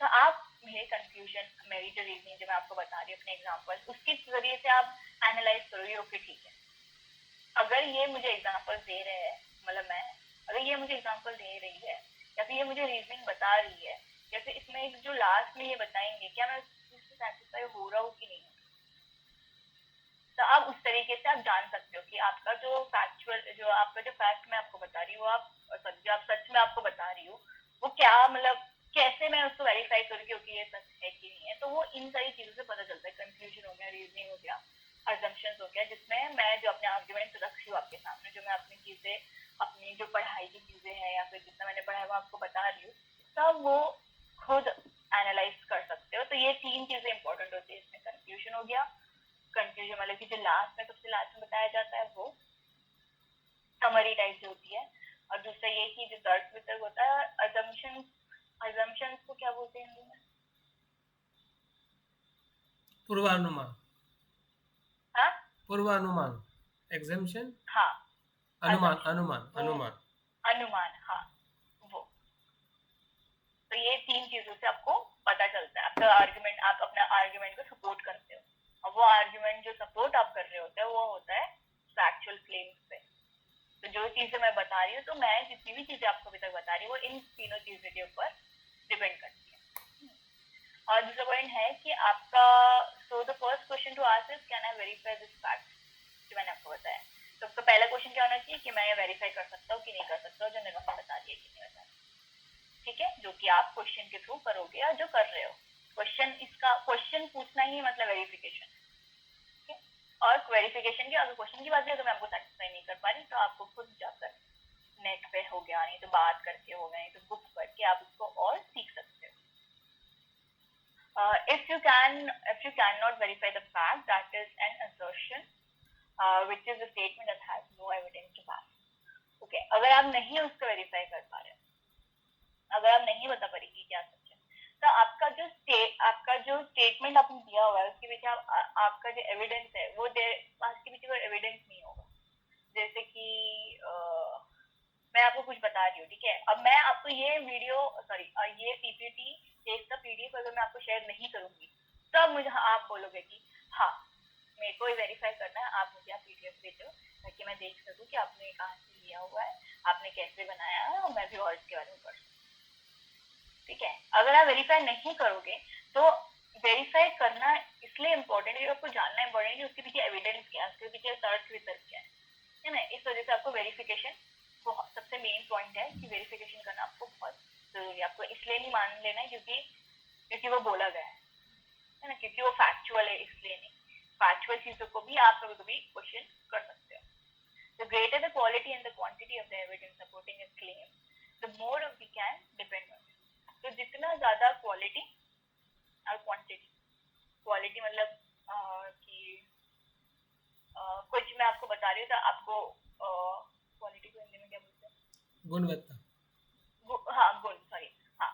तो जो आपका जो मैं क्लेम जो बता रही है, फिर मैं कोई स्टेटमेंट बताई, तो कोई भी आपको स्टेटमेंट या क्लेम बता रहा है, तो उसका जो गुण है जितना ज्यादा होगा, और उसकी जो संख्या है वो जितनी ज्यादा होगी एविडेंस की, उतना ज्यादा वो सच है। समझ रहे हो? जैसे कि मैंने बोला कि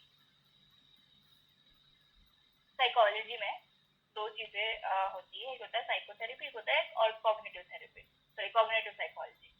हाँ, अब ये दोनों चीज को लेके मैं बताऊंगी कि इन दोनों में अंतर क्या है, ठीक है। अब वो जो अंतर है वो है मेरा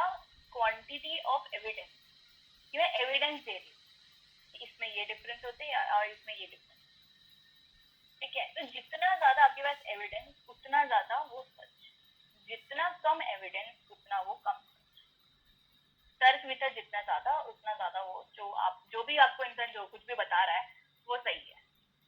लेकिन अगर उसके बाद में क्वांटिटी और क्वालिटी ही नहीं है एविडेंस का, कट, वहीं पे आपको पता चल जाना चाहिए वो कट है, वो इंफॉर्मेशन ही गलत है। और वो कैसे आप कट करोगे, जब तक आप उसको खुद प्रैक्टिस नहीं करते और जब तक आप उसको जाके पढ़ते नहीं। only then can we verify something is true factual, ठीक है। तभी इसी के बाद ही आप बता सकते हो कि कोई चीज सच है या नहीं है। तो फेक न्यूज से आपको बचा सकता है ये, अगर आप क्रिटिकली रियल लाइफ में थिंकिंग रखोगे। ओके, तो ये मैं 5 डायमेंशन, और किसी को अगर ब्रेक चाहिए तो बता सकते हैं। वॉशरूम वगैरह के लिए ब्रेक चाहिए, हम ब्रेक लेंगे, हम 2 मिनट का ब्रेक लेंगे, ठीक है।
Yes, Nirvani, continue. हाँ हाँ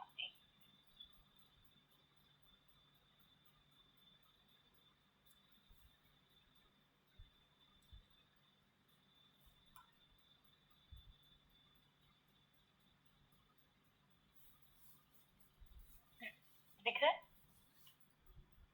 हाँ। तो इसके 5 डायमेंशन है। डायमेंशन मतलब कि क्या चीजें आपको ध्यान में रखनी है। मैं आपको पहले बता चुकी हूँ लेकिन थोड़ा और डिटेल में आएगी। तो पहला है पर्पस। पर्पस मतलब कि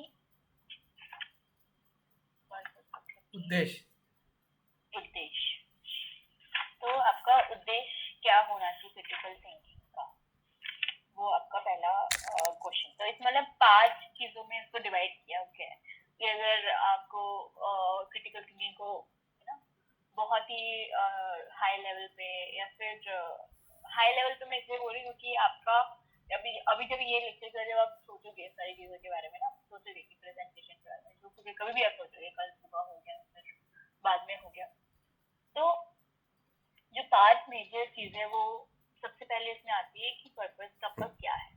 कि अगर आप सोच रहे हो कोई क्रिटिकल थिंकिंग प्रोसेस में, सबसे पहले मेन जो आपका अप्रोच होगा वो होगा पर्पस, कि आपका उद्देश्य क्या है। तो जब आप सोचते हो कि आपका उद्देश्य क्या है, तो आप अपने जो स्ट्रैटेजीज मतलब कि जो प्लानिंग है आपकी सोचने की, या फिर आप जो सोच रहे हो तो आप क्या करने वाले हो, तो उसमें ऐसा होता है कि आप ट्राई करते हो कि जो प्रॉब्लम है वो सेटल हो जाए, है ना। आपका उद्देश्य की वो क्यों करते हैं क्रिटिकल, कि आपको ऐसा होता है कि जो प्रॉब्लम मैंने खड़ी की है, तो जो कुछ भी प्रॉब्लम है मेरे सामने वो सेटल हो जाए एक बार। ये होता है, नहीं तो इसलिए होता है क्योंकि आपको आंसर चाहिए होता है कोई चीज का, नहीं तो कोई क्वेश्चन का, कि आपने कोई क्वेश्चन किया उस चीज का अगर आपको आंसर चाहिए, तो आपके लिए भी पर्पस बहुत इंपॉर्टेंट है। और या फिर आपका जो एक्शन है, आप जो एक्शन करने वाले हो आगे, तो उसके लिए भी आपको जानना जरूरी है कि मेरा उद्देश्य क्या है ना। तो 3 चीजों के लिए जरूरत है कि आपका प्रॉब्लम सेटल करने के लिए, उसका आंसर डेवलप करने के लिए, आपके क्वेश्चन का जो आंसर है क्या मैं वो आंसर कर पाऊंगा, और तीसरा वो है कि मेरे एक्शन क्या होंगे। तो इस चीज के लिए हम जो क्रिटिकल थिंकिंग का सबसे पहला जो अप्रोच है वो है पर्पस, यानी कि उद्देश्य आपका क्या होना चाहिए क्रिटिकल थिंकिंग करने का। दूसरा है आपका जो क्वालिटी ऑफ एविडेंस। तो क्वालिटी ऑफ एविडेंस ऐसा है कि आपके जो क्लेम्स है, आप क्लेम्स मतलब कि आप क्या बात करना चाहते हो, क्लेम का मतलब है कि जो सबसे बिगिनिंग में जब सबसे पहले स्टेटमेंट रखते हो वो, कि अगर आप बोल रहे हो कि माइंडफुलनेस मेडिटेशन ने मुझे बहुत हेल्प किया है और इससे मेरा साइकोलॉजिकल वेलबींग हुआ है, तो ये आपका एक स्टेटमेंट हो गया कि मैंने ये मेडिटेशन किया है और इस वजह से मेरे को मेरे जो रोज की जो मेरी जिंदगी है उसमें मेरे को इम्प्रूवमेंट दिखा है, मुझे अच्छी चीजें मैं इसमें कर पा रहा हूँ। ठीक है, ये अगर आपका स्टेटमेंट है उसको सेंट्रल क्लेम बोलते हैं, क्लेम करना कोई चीज को, बताना।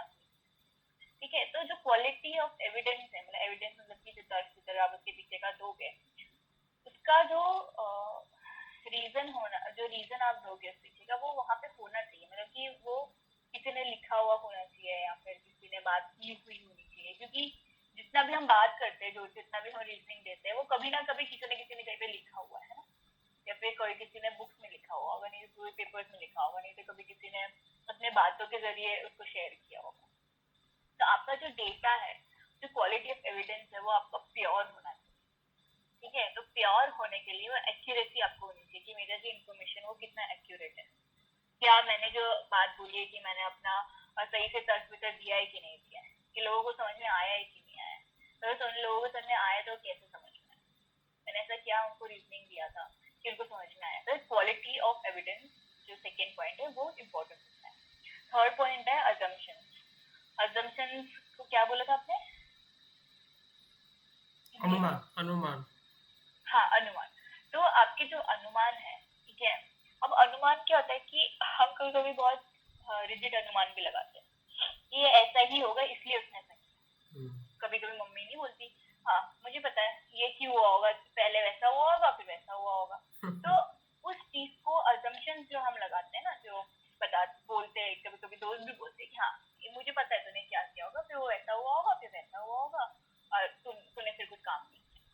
खुद तो वो सिचुएशन में होते नहीं है लोग,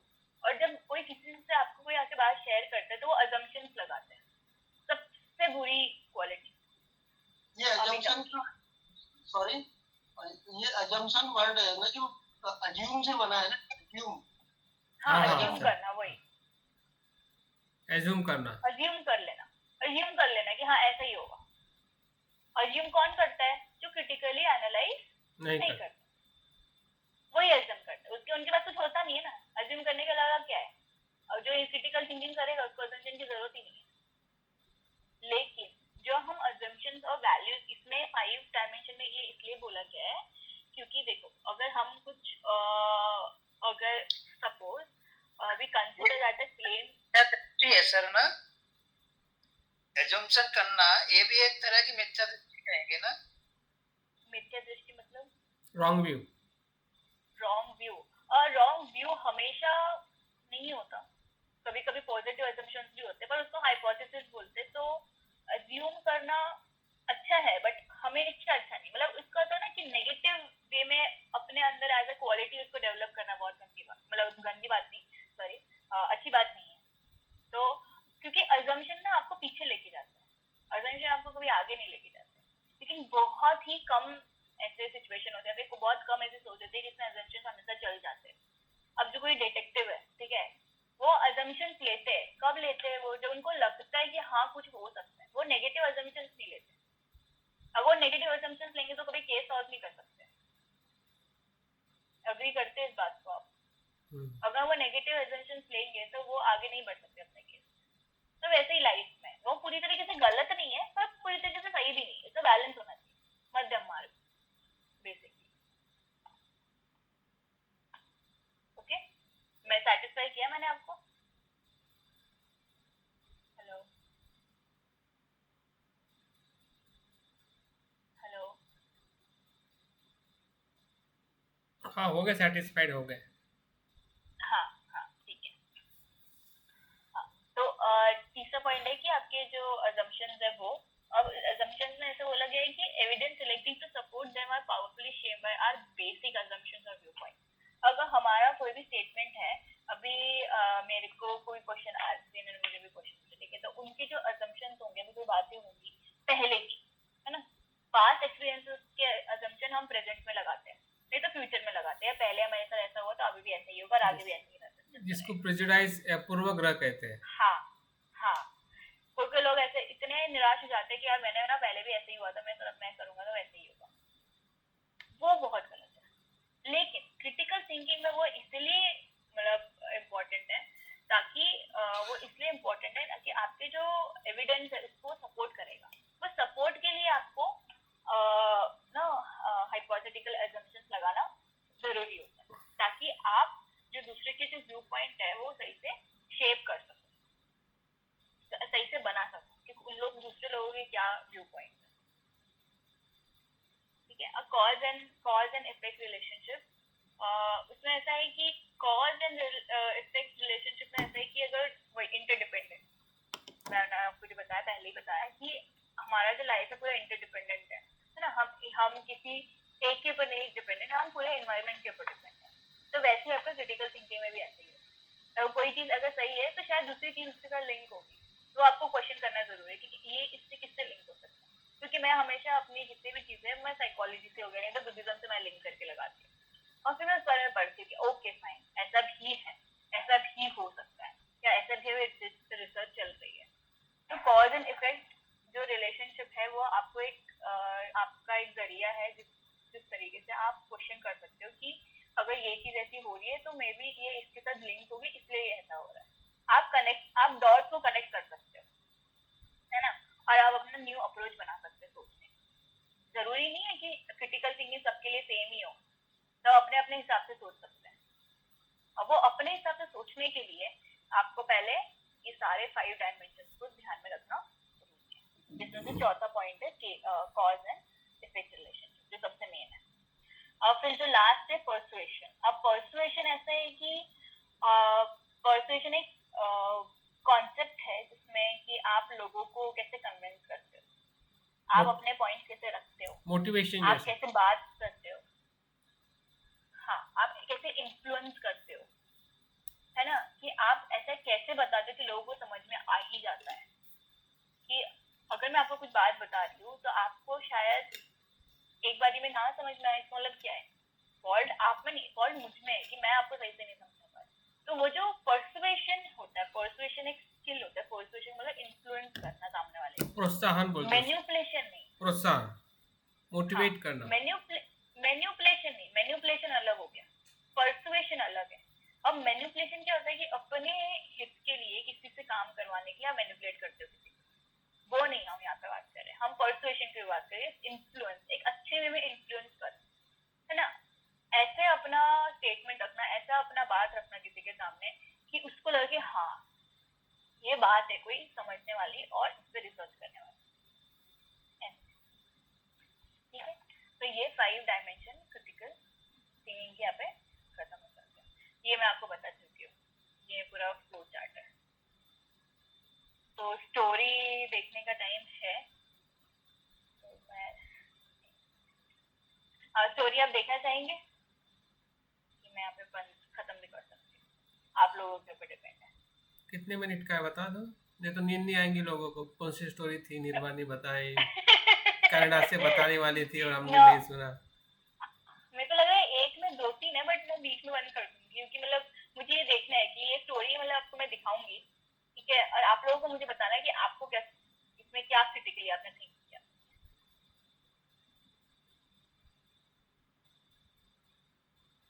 कितने लोग हाँ बोल रहे, कितने लोग ना बोल रहे, तो वोट मुझे लगता है कि बैठे बैठे सो गए लोग, या सोते सोते सुन रहे। तो सभी का चेहरा दिखाओ पहले मुझे, तभी आगे बढ़ाते हैं। शो द फेस, चेहरा दिखाओ, नींद में हो या बेड पे हो या टेबल पे बैठे हो।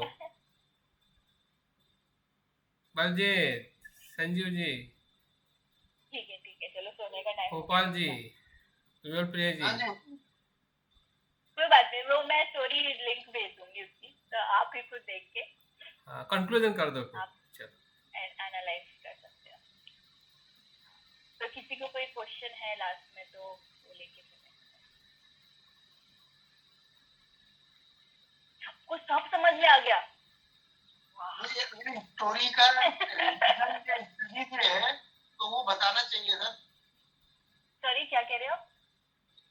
स्टोरी जो आप बताना चाहते हैं उसका रिलेशन अगर हमारी इस स्टडी से है, हाँ, तो जरूर बताना चाहिए।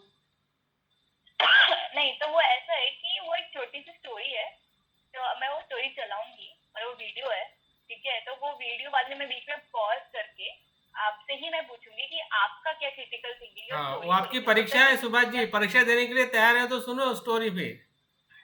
वो परीक्षा की स्टोरी है, वो सुनने वाली स्टोरी नहीं है जैसे मैं बताता हूँ। तो वो हाँ वो बुद्धा की स्टोरी है, तो उसमें मुझे लगता है कि 2-3 स्टोरीज है एक ही वीडियो में, बट अगर आप चाहते हो और आप शेयर कर सकते हो, मूड में हो, अभी सोने के मूड में नहीं हो तो फिर कर सकते हो, नहीं तो कोई प्रॉब्लम नहीं। नहीं तो मैं उसका लिंक मैं आपको भेज दूंगी, आप खुद वो स्टोरी देख के एनालाइज कर सकते हो वो स्टोरी में क्या बताना चाह रहे हैं और मुझे कितना क्या समझ में है। आप लिख के भी रख सकते हो उसके बारे में, अब वो डिपेंड करता है सबको। ठीक है, तो प्रश्न है तो प्रश्न रख सकते हैं, फिर बाद में हम कंक्लूजन करते हैं।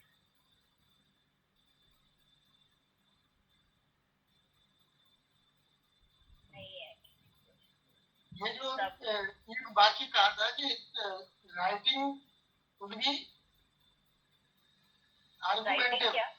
argumentative not descriptive. Yes, and the writing should be argumentative, not it shouldn't be descriptive.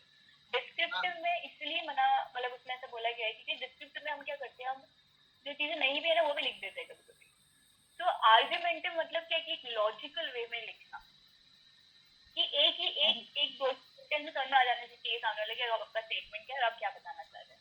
वो होता है आर्गुमेंटिव, एक स्टेटमेंट, एक लाइन स्टेटमेंट, एक लाइन एविडेंस और एक लाइन रीजनिंग और एक लाइन एक एग्जांपल। वो एक जो चार सेंटेंस होते हैं वो आपका एक पूरा सही से क्लेम बनाता है, फैक्चुअल क्लेम। वो फैक्चुअल क्लेम का वो है क्या कहते हैं स्टेप्स है कि आपको पहले स्टेटमेंट लिखना होता है, फिर एविडेंस लिखना होता है, फिर रीजनिंग देनी होती है, फिर एग्जांपल लिखना होता है। एग्जांपल इसलिए इंपॉर्टेंट होता है ताकि समझ में आए सामने वाले कि ओके जो स्टेटमेंट उन्होंने दिया हुआ है उसका ये एग्जांपल से ज्यादा अच्छे से समझ में आता है। तो आपका जो राइटिंग है वो आर्गुमेंटिव होना चाहिए, ना कि डिस्क्रिप्टिव। यहाँ इंडिया में तो धनवाड़ी जी पॉसिबल ही नहीं लगता, लोग सुनने को ही राजी नहीं होते कोई आर्गुमेंट, तो क्या करें। तो वो ना, क्योंकि आप सुनने को तैयार नहीं, क्या आप सुनते हो लोगों को? हम सुनते हैं नहीं नहीं, देखो जब हम क्वेश्चन कब करते सामने वाले कि जब तक हम खुद नहीं करते। आप एक बार सिर्फ 45 मिनट्स के लिए एक ऐसा डॉक्यूमेंट्री नहीं तो लेक्चर आप देखिए, ठीक है, और उसके बाद आप लिखो उसके बारे में। क्योंकि देखो जो क्रिटिकल एनालिसिस है वो ऐसे ही प्रोसेस में नहीं आता, आपको लिखना भी पड़ता है। जब तक आप अपने थॉट्स नीचे लिखोगे नहीं ना, तो आपको पता नहीं चलेगा कि मैं लिख क्या रहा हूँ। सोचना तो अलग बात है, आपने कुछ पढ़ा, आपने किसी को सुना 45 मिनट्स के लिए, 1 घंटे के लिए, ठीक है, आप उसको लिखो कि मैंने क्या सुना, उसका एविडेंस निकालो, उसका एग्जाम्पल लिखो। तब क्या होगा कि जब आप ये प्रोसेस, आप जब ये करना करोगे डेली लाइफ में, तब आपको पता चलेगा अच्छा ठीक है कि मेरे को सामने वाले को कितना सुनना है। और आप ऐसी बात कर सकते हो कि सामने वाले को इन्फ्लुएंस कर सकते हो कि हाँ मैं जो बात कर रहा हूँ आपको सुनना पड़ेगा, आपको उस वे में बात करनी है। ये 2 वे प्रोसेस है। एक वे प्रोसेस कि आप ये नहीं बोल सकते कि इंडिया में कोई सुनता नहीं है या मेरे को नहीं लगता कि ऐसा कुछ हो सकता है। खुद पहले पूरा जान लगा दो इस चीज में, फिर क्वेश्चन करो कि क्यों लोग ऐसे नहीं करते। तब आपको खुद आंसर समझ में आएगा कि ओके ठीक है, शायद जो मैं नहीं कर रहा था अभी तक वो लोग भी नहीं करते। अगर मैं वो करूंगा और मैं अपने एक्सपीरियंस से बताऊंगा तो शायद लोग कर सकते हैं, और शायद आपको पॉजिटिव उसमें आंसर मिल सकता है। जब आप खुद ही नहीं कर रहे हैं तब एक्सपेक्ट नहीं कर सकते कि सामने वाले करेंगे। और ये होता है, ये हमेशा होता है। और कभी कभी ऐसा होता है लाइफ में कि अगर आपको न्यू चीज ट्राई कर रहे हैं तो आपको वैसे लोग मिल जाएंगे, और आपको नहीं मिलते हैं ना तो डॉक्टर मनीष मिश्रा है, आप उनसे बात कर सकते हो, आप उनसे इंटरेक्शन कर सकते हो। अगर आप उनसे इंटरेक्शन नहीं करना चाहते, अपने बच्चों से इंटरेक्शन कर सकते हो, आप अपने पड़ोसी से इंटरेक्शन कर सकते हो। तो ऐसे ही आप नहीं बोल सकते कि इंडिया में कोई बात नहीं सुनता या फिर कोई ये नहीं करता, कोई वो नहीं करता। नहीं, पहले अपने पूरी जान लगा दो उस चीज में कि मैंने ये चीज की है और मैं उस चीज को आगे बढ़ाऊंगा। और कभी भी अगर आपको आगे से नहीं मिल रहा, फिर आप बोल सकते कि हाँ इंडिया में लोग ऐसे हैं। उसके अलावा बोलना तो मतलब कुछ वो नहीं है, मतलब नहीं। अब आपको स्ट्रेस होगा उससे, आपको फ्रस्ट्रेशन होगा कि मेरी बातों को सुनता नहीं है। ऐसे तो नहीं कहा होगा निर्मला जी, ऐसे मैं कह रहा हूँ तो ऐसे ही नहीं कह रहा, वो व्यवहारिक देखा है। हाँ मुझे भी पता है चीज कि नहीं सुनता कोई, मैं भी नहीं सुनती थी। लेकिन जब मैंने खुद को मतलब उनकी जगह पे रख के देखा, चल ठीक है अगर मैं शायद नहीं है, अगर लोग ऐसे आजू बाजू में मेरे जो नहीं सुनते तो शायद मैं भी नहीं सुनती होगी, इसलिए नहीं शायद मेरे को ऐसा रिपोर्ट मिल रहा है कि मेरे को कोई सुने। आपको थोड़ा सिलेक्टिव बनना पड़ेगा, आपको ऐसे लोगों से इंटरेक्शन रखना पड़ेगा कि आपको कोई सुने। और आपको अपने दोस्त, आपको अपने पड़ोसी कैसे आप सिलेक्ट करते हो आपके ऊपर डिपेंड है ना, क्योंकि आपका लाइफ पूरा उसी से घिरा हुआ है ना, लोगों से घिरा हुआ है कि आपके दोस्त कैसे है, आपके पड़ोसी कैसे है, आपके बच्चे कैसे है, आपकी वाइफ से आप कैसे बात करते हो, आपका इंटरेक्शन कैसा है उनके साथ, आपके फ्रेंड्स के साथ आपका कैसा इंटरेक्शन है। आप बताओ उनको अपने क्रिटिकल थिंकिंग के बारे में, क्यों नहीं सुनेंगे आपको? सब नहीं, सपोज हम तो ऑर्गेनाइजेशन में काम करते हैं तो वो ऑर्गेनाइजेशन का अपना सिस्टम है, वो उससे अलग हटके कुछ सुनना ही नहीं चाहता। प्रॉब्लम ये है ना कि जैसे हम चाहे कितने अच्छे हमारे पास व्यूज हैं, हमारे पास प्रोजेक्ट अच्छे हैं, सारा हमने एनालाइजेशन करके सिस्टम को रखा है, लेकिन वो नहीं करने, वो उनका कहना है कि नहीं हमारा सिस्टम ही चाहिए, हम इस तरह करो। ये तो भी आपको करना ही है, अगर आप हार मान जाओ तो फिर वो तो मजबूरी है, फिर वो तो चाहे नहीं, अल्टीमेटली रिजल्ट वो खराब जाए, लेकिन वो तो कि वो बॉस कह रहा है तो वो झेलना ही पड़ेगा, वो तो ये है भले ही नुकसान हो जाए वो उसमें। अब प्रैक्टिकली तो उसमें ऐसा होना है, और वो नुकसान हुआ भी उसमें, लेकिन वो एग्री नहीं कर रहा उसको, क्योंकि वो कह रहा है कि मैं जो कह रहा हूँ वही सही है, वो ऐसे समझता है। हाँ तो यहाँ पे वो कर रहे हैं आप पास्ट असम्पशंस लगा रहे हो, आप पास्ट असम्पशन लगाते रहोगे तो आप नहीं फ्यूचर में काम कर पाओगे। मुझे पता है कि आप डिसअपॉइंटेड हो इस चीज को लेके कि नहीं आपको लोग सुनते, या फिर आपको ऐसा भी है कि मैं अगर कुछ बोलूंगा तो कोई सुनेगा ही नहीं, कुछ भी कोई बात भी नहीं करेगा, आर्ग्यूमेंट नहीं करेगा। ये अलग बात है। मैं सपोज जैसे मैं एक एग्जांपल देना चाह रहा हूँ, जैसे सपोज मैं ऑप्टिक्स की पॉलिशिंग एक ऑपरेशन है, तो मेरा बॉस बोल रहा है कि नहीं, ये 10 की जगह 20 कंपोनेंट बनने हैं 10 घंटे में। वो कह रहा है कि नहीं, आप 20 चाहिए, 20 बना के दो। जब कुछ जो तरीका है कि ऑप्टिक्स जो पॉलिशिंग मेथड है वो स्लोली होता है। अगर आपने स्पीड, तो वो उसके जो मॉलिक्यूल्स है वो सब कटते जाएंगे और एक स्टेज है कि बिल्कुल जीरो हो जाएगा, वो ये हो पूरी जाएगा। हाँ खत्म ही हो जाएगी। लेकिन ऑफिसर कह रहा है कि नहीं, ये ऐसा नहीं, हमें जब 20 चाहिए, कुछ भी करो। हाँ, तो वो इसकी ऑफिसर उनको है ना, उनको एक अच्छे से एक अच्छे वे में लिख के बताओ कि ये ऐसा ऐसा है। वो हाँ। वो हमने सब दिखाया, जो उसकी थ्योरी है वो भी बताई। वो उनका तो ये नहीं, हमें कुछ नहीं वो चाहिए, हमें कंपोनेंट चाहिए 20 वर्ष। तो आप अपने हिसाब से 10 ही बनाओ ना, आपको पता है ना। आपको पता, देखो अभी एकेडमिक, देखो अभी मैं उस स्टेज पे आई नहीं हूँ कि मेरे को कभी मेरे मैनेजर ने ऐसा बताया है या फिर मैंने एग्जैक्टली कभी वही ऐसा किया है। प्रैक्टिकली मैं वही हाँ, बता तो रहा हूँ। अब प्रैक्टिकली जब उस सिचुएशन में जाऊंगी, ठीक है, तब मुझे समझ में आएगा। अब आपका जो सिचुएशन है, आपने जो एनालाइज किया, आपने बोला कि मैंने सब कुछ करके देख लिया ना, अब मैंने चार्ट बना के भी उनको बता दिया कि ऐसे ऐसे होगा, इस वे में, इतना इस कैलकुलेशन में से मैं 10 ही बना सकता, मैं 20 नहीं बना सकता। अब तो वो सिचुएशन में, क्योंकि मेरा जो जॉब रोल है उस हिसाब से मैं चलूंगी। आपका जो जॉब रोल है वो मुझे नहीं पता कि आपका जॉब रोल क्या है, कि आप कितने लिमिटेड आपने बॉस से बात कर सकते हैं, आप कितना उनको बता सकते हैं। लेकिन मैं यही आपने अपना चार्ट बना के उनको दिखाया, आप उनको एक और बार दिखाओ पूरी तरीके से और प्रेजेंट करो, इन्फ्लुएंस करना सीखो, परसुएट करना सीखो लोगों को कि आपका ऐसा एविडेंस, आपका ऐसा स्टेटमेंट बनना चाहिए कि हाँ, सामने को लगना चाहिए कुछ बात तो सही तो बोल रहा है। एक बार ट्राई करके देखो, लास्ट टाइम अच्छे से रिसर्च पेपर पढ़ो, कोई भी एविडेंस ऑप्टिकल मॉलिक्यूल्स के ऊपर जो कुछ भी होगा वो, और उनको बताओ कि ये ऐसा है। एक बार ट्राई करके देखो, अगर नहीं होता फिर आप मुझे कांटेक्ट करना, तो मैं बाद में सोल्यूशन निकालूंगी। चलिए, बहुत बहुत धन्यवाद। हमारी संख्या कम होती जा रही है, लोग नींद में चले जा रहे हैं हाँ, और निर्वाणी की सुबह हो गई उधर और हमारी रात होने वाली है और 7 मिनट बाकी है 11 बजने के लिए। तो मुझे लगता है कि सवाल बहुत सारे हो सकते हैं, लेकिन जवाब भी हमें खुद ही ढूंढना है। तो उसी का नाम और मतलब क्रिटिकल थिंकिंग है।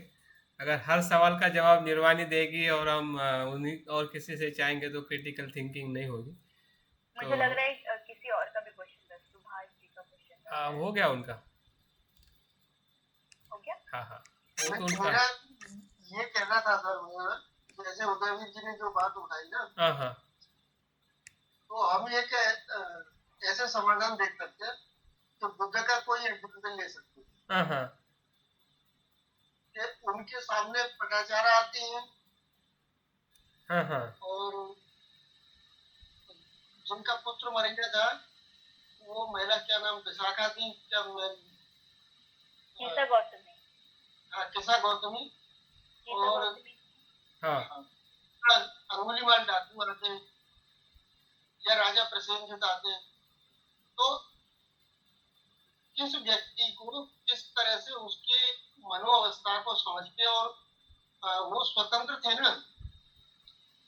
हम जो किसी समस्या का हल निकाल रहे हैं, किसी दायरे में निकाल रहे हैं, जैसे उदयवीर जी ने जो सवाल रखा है, तो वो वहाँ उनके ऑफिस की जो व्यवस्था है कि ऑफिस हेड जो चाहते हैं वो अपने रिसोर्सेज को, चाहे उसमें मतलब वर्कर आते हैं या जो भी प्रोडक्शन आता है, उसको उसका उन्होंने टारगेटिव एक बना रखा है कि ये करना है। अब वो दूसरे आदमी को की परिस्थिति या उसकी ऑनेस्टी या किसी चीज को भी वो कंसीडर नहीं कर रहे, तो वहाँ ये कॉन्फ्लिक्ट रहेगा नहीं।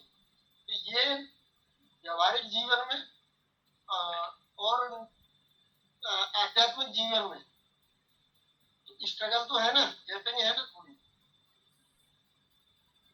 अब यही सर संघ की बात लूं, जैसे अभी उनका सिस्टम है। अब ये किसको पता है सर, ये कि उदयवीर इतने एफर्ट्स करके खुद self study, self practice, self meditation करके और दिन रात लग के खुद अपने को तैयार कर रहा है। ये संघ को तो नहीं पता, लेकिन वो जस्टिफिकेशन दे रहा है तो वो कर नहीं, you are new born baby, at present you are new born baby है। वो कह रहे हैं आपकी दीक्षा भी कल हुई है। वो जब मेरे पास जस्टिफिकेशन बहुत है कि मेरा 30 साल का यही एक्सपीरियंस है इसमें, और मैं किसी भी तरह रिप्रेजेंट करने को तैयार हूँ। आप जो कंसर्न जो इसके जो पर्सन है वो हमारा रिप्रेजेंटेशन आप देख लीजिए, तो वो उसके लिए एग्री नहीं हो रहा है। ये एक दूसरा एग्जाम्पल ये भी है। हाँ, बात सही है। भले ही अपवाद है सर, मैं ये नहीं कह रहा अपवाद नहीं है, अपवाद नहीं है, आपकी बात भी सही है और संघ और आपके बॉस की भी बात सही है, क्योंकि उस पॉइंट ऑफ व्यू से वो सोच रहे हैं, ठीक है। क्योंकि आपका बॉस सिर्फ आपको नहीं चलाता है, पूरे टीम और पूरे कंपनी को चलाता है, ठीक है।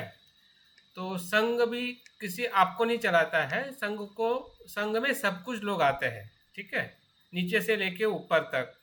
जो कल ही श्रोतापन्न होने वाले होते हैं ऐसे भी आ सकते हैं और बोलेंगे कि मैं धम्म मित्र बन गया और धम्मचारी बना दो, तो पॉसिबल है क्या?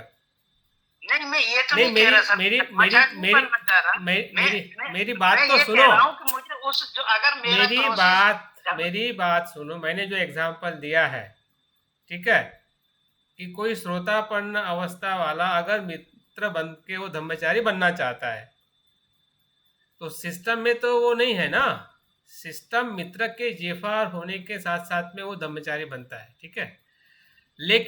लेकिन दूसरी जो बात जो है, जो क्रिटिकल थिंकिंग की जो बात निर्वाणी ने बताई है, वो क्या है?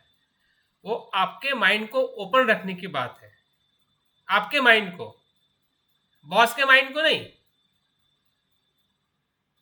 बॉस के माइंड को नहीं, और बॉस एक्सेप्ट करे उसको भी नहीं कि उसने एक्सेप्ट करना चाहिए आपका आइडियोलॉजी या आपका व्यू। वो क्रिटिकल थिंकिंग नहीं है। क्रिटिकल थिंकिंग का मतलब ये है कि आप जो जानते हैं, है ना, और जो आप औरों को देना चाहते हैं या उसके साथ में आगे बढ़ना चाहते हैं, पहले तो आप ओपन माइंड रहते हैं, ठीक है। क्रिटिकल थिंकिंग में आप किसी चीज़ को रिजिड नहीं होते कि भले आप वहाँ पे सही हो, ठीक है, आपको पता है कि इतना ही हो सकता है, इससे नहीं, तो उसको हम पकड़ नहीं सकते हैं, क्योंकि वहाँ से पकड़ने का मतलब है कि आपने अपने क्रिटिकल थिंकिंग को वहाँ पे स्टॉप कर दिया है। मतलब वो तो सही है, निर्वाणी सर जो कह रहे हैं, is it correct? Are you agree with sir? Agree का हमारे पास मैंने वो क्या है, तो मैं तो यही कहूंगा कि ये सही है। सही क्या? अगर हमने कोई ये विश्लेषण करके ये निचोड़ निकाला है और मेरे पास ऐसे लॉजिक्स हैं, तो मैं तो प्रूव कर रहा हूँ ना कि ये चीज ऐसे। सर कह रहे कि नहीं खुले वो रखना है, ठीक है, मैं खुलापन है मेरा, लेकिन मैं अपना जस्टिफाई तो कर रहा हूँ। उसको आप कम से कम हमें अवसर तो दो अपनी बात रखने का, आप तो अवसर ही नहीं दे रहे। जरूर नहीं, सामने वाले ने आपको अवसर देना चाहिए, जरूर नहीं है। बाबा साहब को किसी ने अवसर नहीं दिया, आपको हमेशा नहीं मिलेगा ना। वही तो लास्ट पॉइंट क्या है, परसुएशन। बाबा साहब को किसी ने अवसर नहीं दिया। उदयवीर जी, क्या राइट पॉइंट है, क्या कौन सा राइट इंसान है? आपने बोला कि आपको आप प्रोसेस में 30 साल से हो, ठीक है, आपने बताई ये चीज अभी त्रिरत्न में आप 30 साल से प्रोसेस में हो, ठीक है। उन 30 सालों में आपने बहुत सारी चीजें सीखी होंगी जी। अब आप ये एक्सपेक्ट कर रहे हो कि मेरे को 30 साल के बाद मुझे धम्मचारी बनना ही है। नहीं, मैं धम्मचारी नहीं बनना, मैं जैसे प्रोसेस है। नहीं, मैं आपको बता रही हूँ। आप पहले आप ये बताओ कि आपका ये लास्ट गोल है कि नहीं है, हाँ कि ना? सिर्फ हाँ ना में चाहिए मुझे जवाब। नहीं, मुझे आगे का जो मुझे ये लग रहा है कि मेरा धम्म मित्र का काम हो गया, तो मुझे जीएफआर के लिए मेरे स्टडी होनी चाहिए। मेरा ये अभी टारगेट है, धम्मचारी टारगेट मेरा। तो वो बोर्ड तय करेगा, उसमें हमारा कोई बिल्कुल एक्सपेक्टेशन नहीं है। वो बोर्ड तय करेगा कि वो ये इंडिविजुअल उस लायक है कि नहीं। अभी मेरा ये टारगेट है कि मुझे आगे की पढ़ाई की जाए, ये है मेरा टारगेट। हाँ, तो आप उस टारगेट पे रहो ना। आप ये मत सोचो उसी पे ही। हाँ, आपको ये नहीं सोचना है कि आपने 30 साल तक मैं इसमें था, अब मुझे इसमें करना है। वो आपका प्लानिंग है।